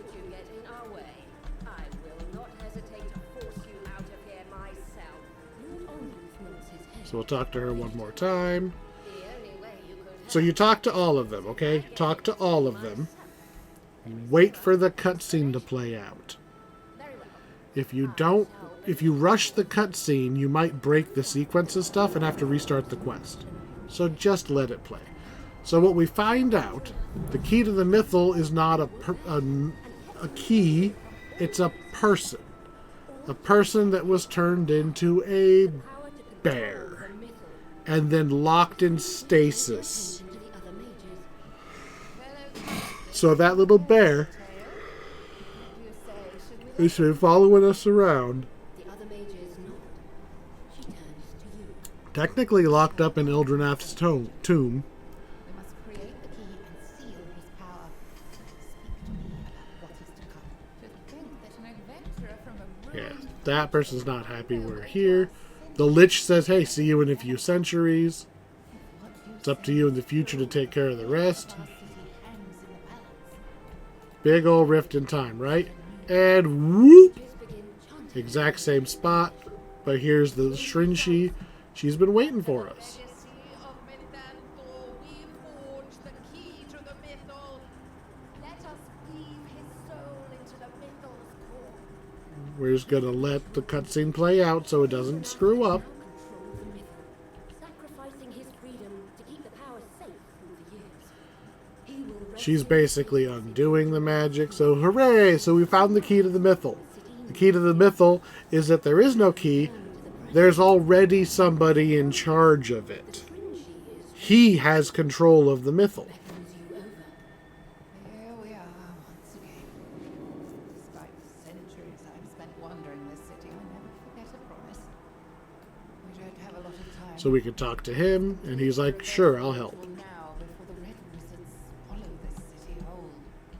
Okay, now we've learned everything we need. We know why we didn't find the key. Technically, we did. The bear. We just didn't realize the bear was the key. And we have a plan. Let Mithanthor guide us once again. Key to So, the mythal, return we have the phylactery. We have the key to the mythal. Now we can take the fight to the red wizards and just wipe them out. Drannor has returned to his original form. He can use his power to help defeat the Red Wizards. Unfortunately, there's something in the way. That is an interesting, very high up Dozes in the platform. It moves to defend its rest. Interesting. The instant it senses your presence. Hello, dragon. Let's just poke him in the knees for a while. I like this dragon model. Like, I like the, what did I say it was called? Fang dragon. Is neat. There's a comic that I like that has a sword dragon, and it breathes swords as its breath weapon. It just reminds me of that.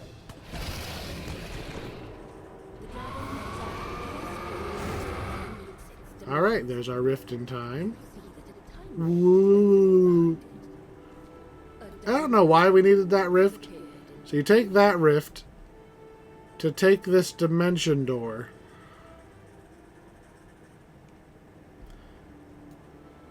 You return to the temple.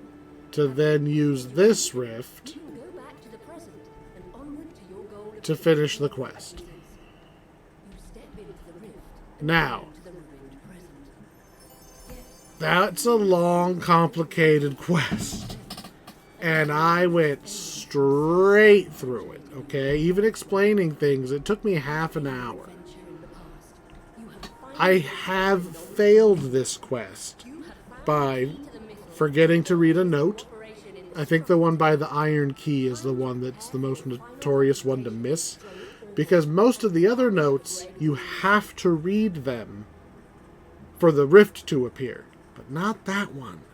If you forget that one, you gotta backtrack all the way back up there to the note. But if you've already triggered the cutscenes, and especially if you've already fought the dragon and came back here, the quest can't update it anymore. You've missed the triggers, and you have to start over. So, don't miss reading the note. Don't rush the cutscenes. I love this quest, for the record. I was very methodical going through it here because it's supposed to be more of a guide, like a walkthrough. There's plenty of side rooms and people to talk to and stuff. I like that quest. Thankfully, we didn't screw it up. So, one quest left, which is... It's a long walk. But it's a short teleport. Because we start right here, and we just run straight to it. I do need to pick up a new hireling, unfortunately, because our hireling expired. And I don't have another one that's not using the gold seals. There's usually a hireling vendor just kind of hanging out. Here, General. Do I just YOLO it? No, hireling vendor. There we go. On the way. Completely planned and intentional. We can buy... Can I just buy another Larafay here? Fine, I'll take...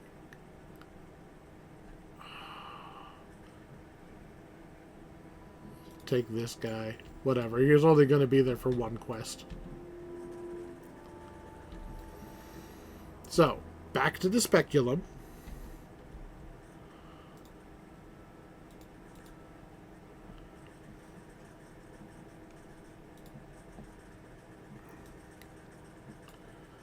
Bum, bum, bum, bum, bum, bum, bum, bum, bum.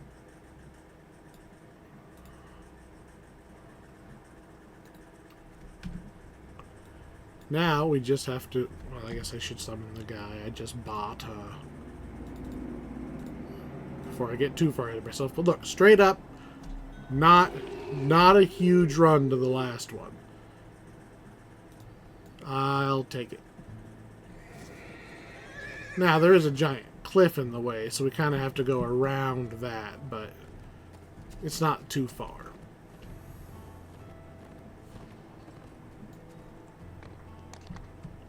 Come on, let me up. Good. We should be able to straight shot. No 3-minute commute to the quest this time.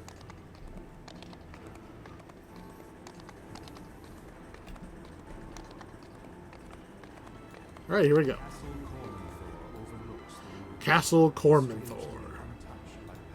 In we go. So, we have the phylactery. We have the mythal. They don't know either of these. The Red Wizards are not expecting us to take the fight to them and just be like, by the way, I already have your thingamajig. Boop.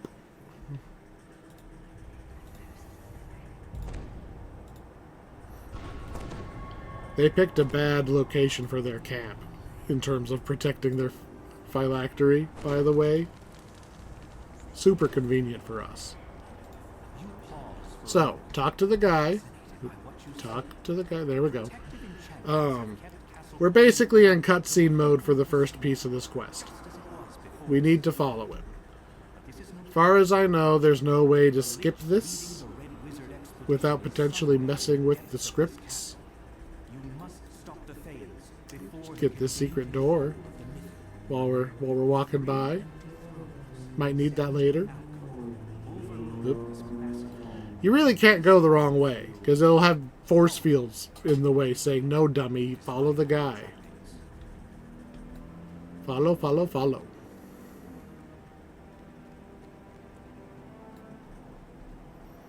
Following for a long way.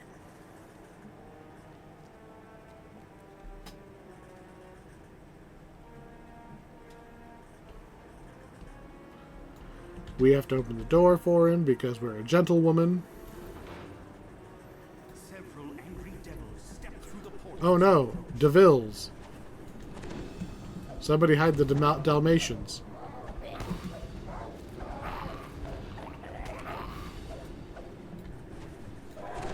Man, that pocket sand just wrecks these guys.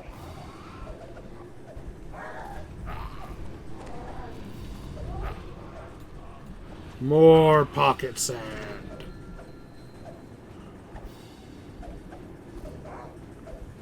Man, I especially like that it lets me kill the blue ones. Because the blue ones usually turn invisible and then, like, run around to get back to full health.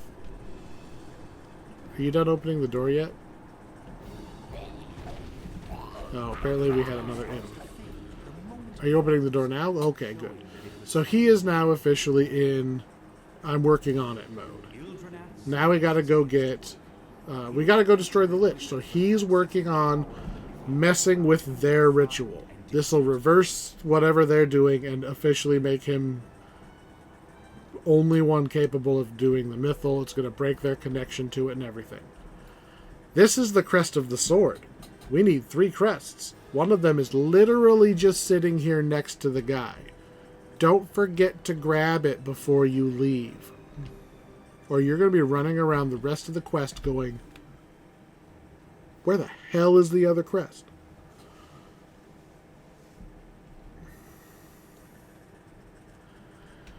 The other 2 crests are in alternating wings. So one of the crests is in this side of the map, the other one's in this side. It's very symmetrical. I believe they can be in any one of the rooms in these wings. Like, I don't think they have a set spawn. But one of them will be on one side and one of them will be on the other.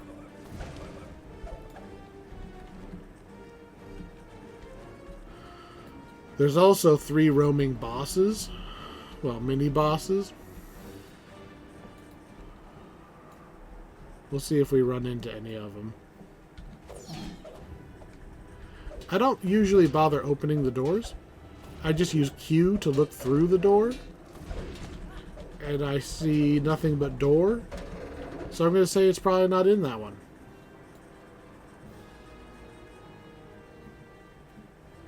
How about this one way down here? Oh, don't smell anything. How about this one?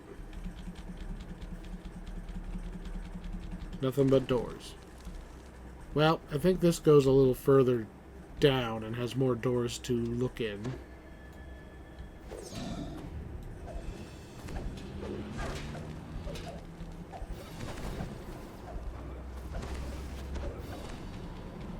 Uh-oh. Crest of the hammer. You can see it right through the door. So this is the door we want to open. That was a... surprise! I found one of the wandering mini-bosses.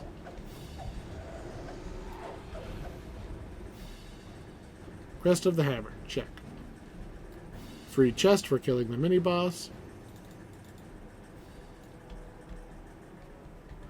And now we don't have to open any of the other doors in this wing. I'm going to run up here to this hallway that connects the 2 wings.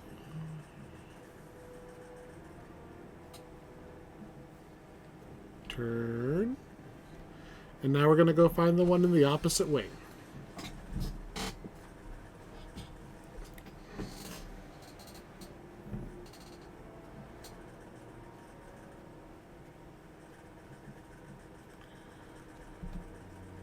I'm going to say... I think every time I've done this quest, the crest has been in the far south bit. So let's just start there.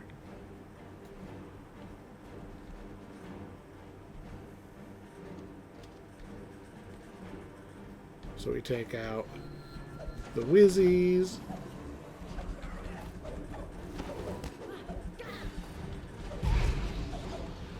I don't sense the crest.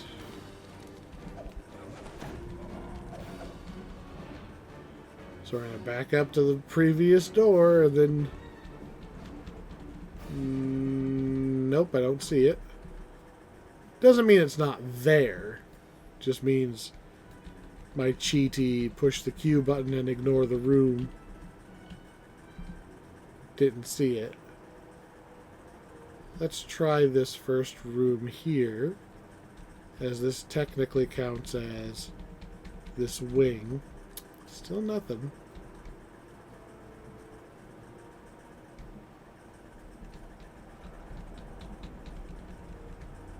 I might have to actually open the doors.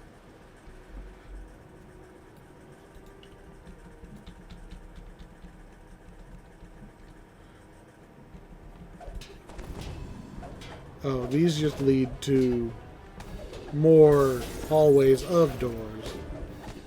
How about in here? No? In here? No. Dang it. I'm gonna stick to my guns, and I'm gonna go back to the south side. Although I'm gonna hit this because it's close.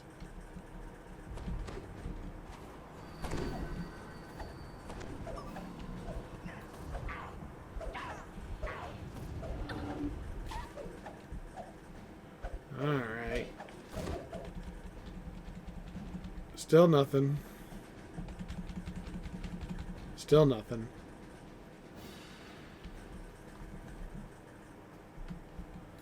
That's not a real door.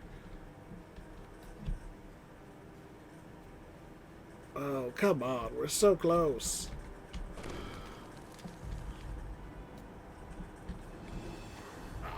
Not the button I meant to push. Not in there. Not in there.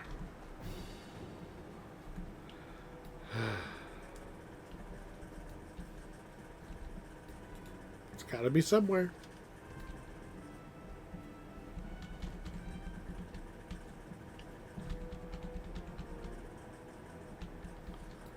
I guess we're just opening all the doors because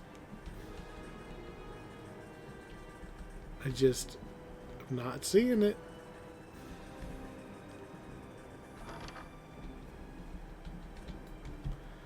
Well, it's 100% not in that one.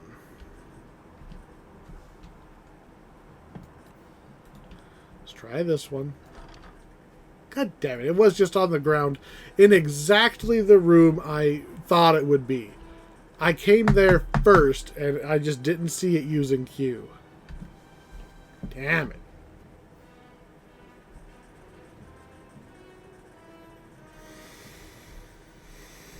Humph.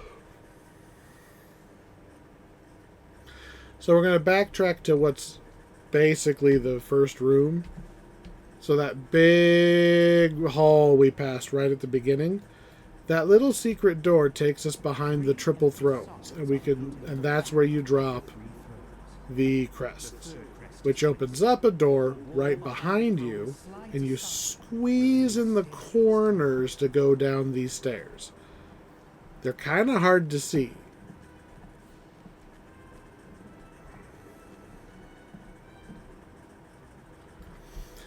Now, from this point, we need two more. I think it's two more crests to open the final door. The floors are worn smooth by centuries of use. Again, not actually the button I meant to push, but I'll take it. Oh, crest of the scimitar. Good, we'll take an early crest.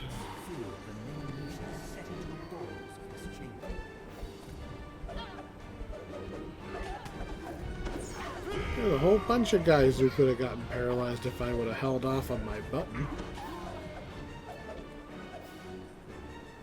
Oh well. We need two. Two crests. I don't see it on the other side of there, but I'm going to crack the door this time. And we're just going to walk away instead of fight all those. And no sign of the other one. How about this door? Nope. Up, up. I see it. Crest of the scythe. Yoink. Boop. Hello, giant naked man. It's experiment number 3.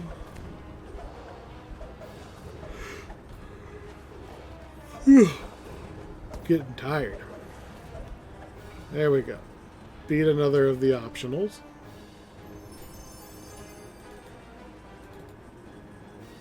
Apparently our guy went down. Which is my fault. Because it looks like he went down to the whites that were chasing us that I chose not to kill earlier. That's alright. We can just wait for the dot to wear off. And then raise it.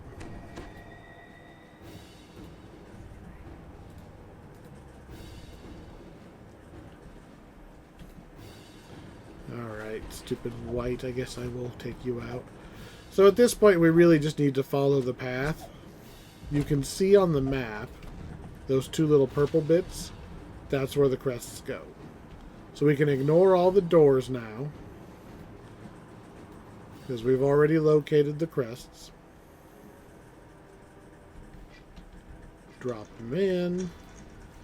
And there he is. We found the boss. A withered form murmurs incantations over So here's a our magic lich. circle etched into the floor. Here's their ritual circle. Found the lich, leading the Red Wizard's expedition to the ruins. Earlier. This might not be a bad.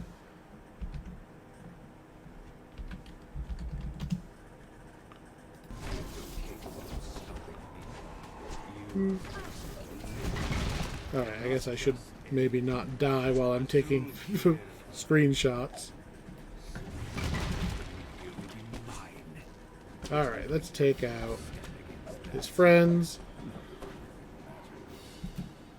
Heal myself again.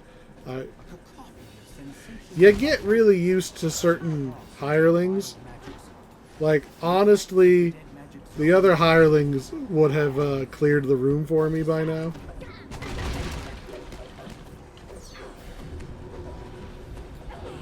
Alright, Blade Barrier. That's a good thing to use against a crowd. There, we've thinned that out a touch. And now I can just beat on the guy. Necromantic energies fill the chamber. Undead. Lich Hunter. Your last blow slams the So, he taunts us a little bit. He says, like, look, you only delay the inevitable. You can't actually kill me. Well, about that. See, when we're in control of the mythal, we might be able to, I don't know, supercharge this altar that you set up right next to. Maybe you shouldn't set up your evil plan 10 feet away from an altar to a god who'd be very happy to smush you. And broken. The Seldranine, so like the nice moon maid and all that, yeah, they're like, oh, a lich, ew. Squished. He's literally 10 feet away from one of the few things that can destroy him.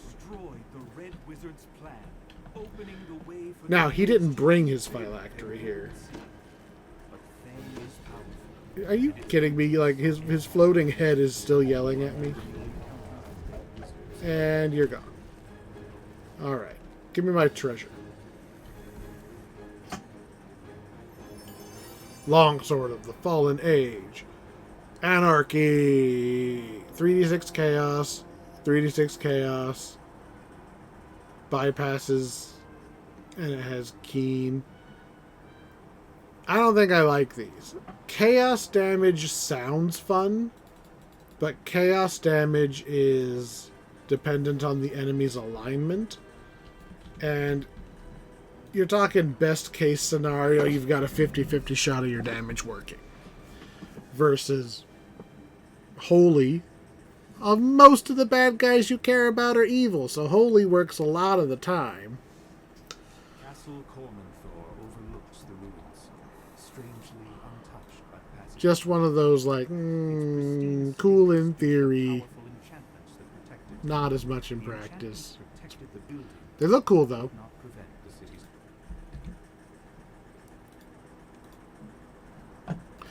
So, we've made it through all of the quests. At last. I'll go and collect all of my goodies. And by goodies, I mean hopefully a lot of guild renown.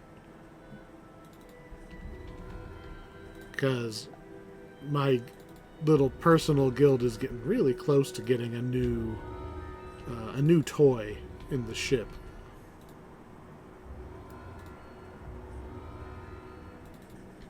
So we'll just take all the renown. But yeah, I like part 2 better than I like part 1. So part 1 sets up the problem, and it kind of has the fake out of you think that you're going to solve the problem, but then you actually don't, because the key to the mythal is not what you thought it was. And I didn't talk to the original guy, so I don't get an arc reward, but I should get a saga reward. There we go. Whoop, we've completed all the quests. And we're just going to take the big old XP rock. Nom, nom, nom, nom, nom. So, Myth Drannor. Like I said, I like part 2 better than part 1. Part 2 has the most interesting quests. It's got the one where you got to figure out where the wizard is buried doing the puzzle. And it's got the one with all the time travel shenanigans. Easily my 2 favorite quests in this whole pack. Very fun quests just in general. I really like that the puzzle is there. And the impatient people who don't want to do the puzzle, they can just go brute force it. You can just go run into the 4 corners and just hope you guess right. That also works. I love that that's an option. I really like the time travel one. I was very methodical with it here because I didn't want to screw that up. But yeah, part 1 was fine.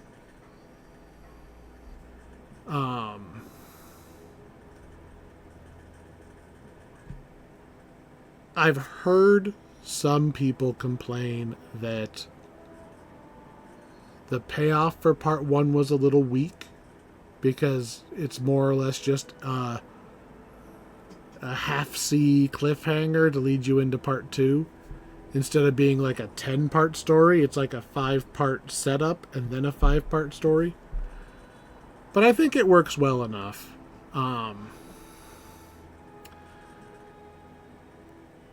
I think the weakest part of the story here is actually that the city was finally destroyed by... They summoned a demon and couldn't control it. It's like one demon? None of you could cast banishment? Like, I feel like the fate of the city... It should have had a more climactic, like, fall. Especially for how, like, screwed up magic got. The whole reason there's those null zones and chaos zones and stuff is just because there's nobody, like, at the helm of the ship. It's not because the thing is broken. It's because nobody's there, like, maintaining it. I kind of wanted more of, like, a magical cataclysm kind of thing. But again, this is how the original was written. That's my understanding. Like, it's not the DDO guys writing it this way. This is what was there, and they adapted it. So, props for sticking to it. In terms of enjoyment, I liked this pack. But if I had to pick my top, like, purchase suggestions, Sharn and Ravenloft and Feywild are still they're just way above this. This was fine, but this was fine in the same way that, like, Saltmarsh was fine. There were individually some fun quests, a neat area, but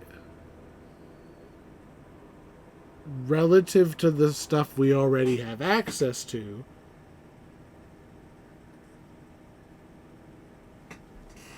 it's not as high on the list as some of the older stuff. Now, if you already have everything else and all you're doing is, should I add this to my game? Sure, like, I would not steer anyone away from this one. This is a fine pack. The items are a little underwhelming. Really, the only real end game sort of thing going for this pack is that it's one of the highest level quests. So if you're you'll probably end up coming through here a lot as they move the level cap higher and higher and higher. I think they're aiming for 40 being the next big milestone. So to get your characters from 30, I think we're at 34 now, 32 or 34, to get them to level 40, you're probably going to retread this ground a lot. So if you want the content to spice up your epic lives, this is it. Like, that's why it's here. That's why it's at these levels. Heroic wise, it's what, level 13? This isn't going to beat Giant Hold.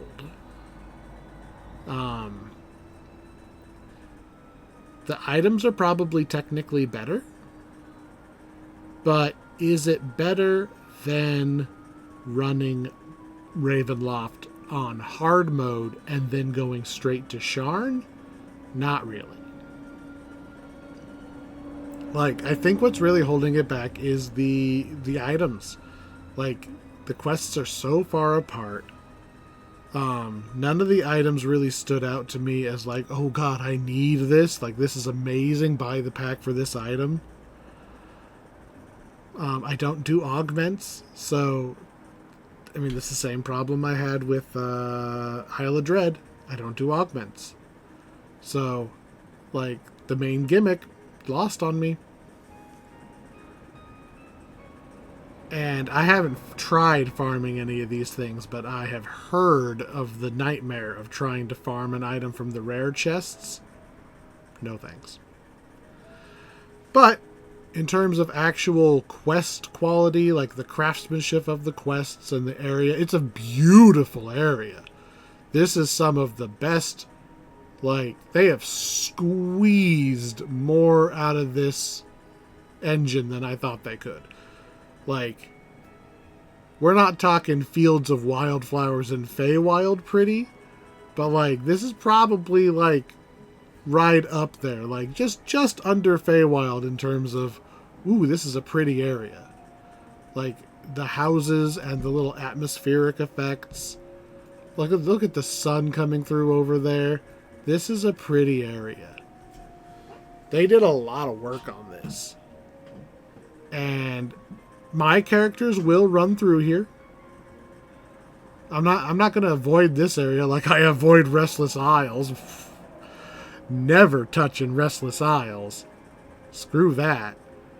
But I'll come through here.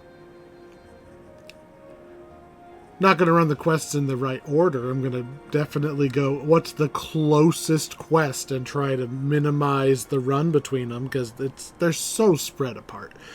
I mean, let's even go look.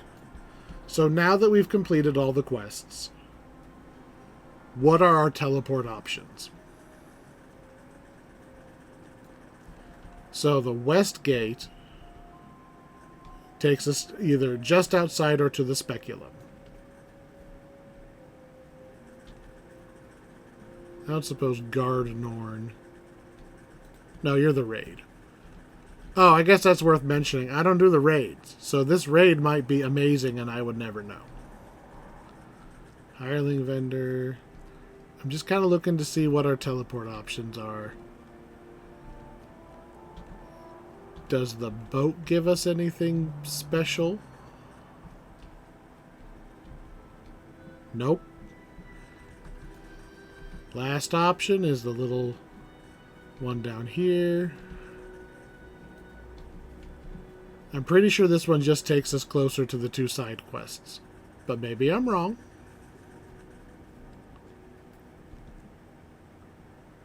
Eastern edge of the ruins, and where I encountered the Drow Raiders. So, the Drow Raiders, that's where the side quest is. Let me see what the Edge of the Ruins is. Where are we? We are way the... What's even down here? I'm going to guess that this is used for I'm farming the rares and don't want to run all the way out here. No, they're just... This is just walking out the door. Yep. It's a long walk. I thought that there was another teleport thing, because I could have swore I was able to teleport to the Thor's tower or whatever. Ooh. Patron. +1 save versus spells and spell-like effects. Thank you.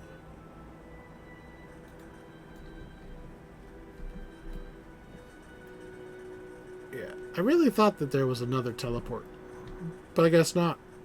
You're gonna walk.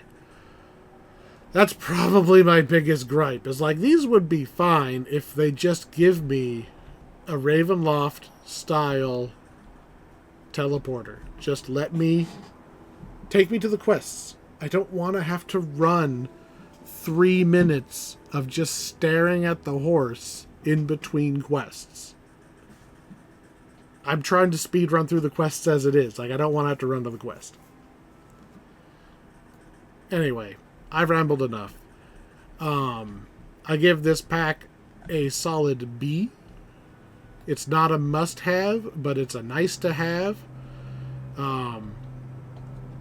If you want it, grab it. But you don't have to rush to grab it. So, let's see. Next on the list...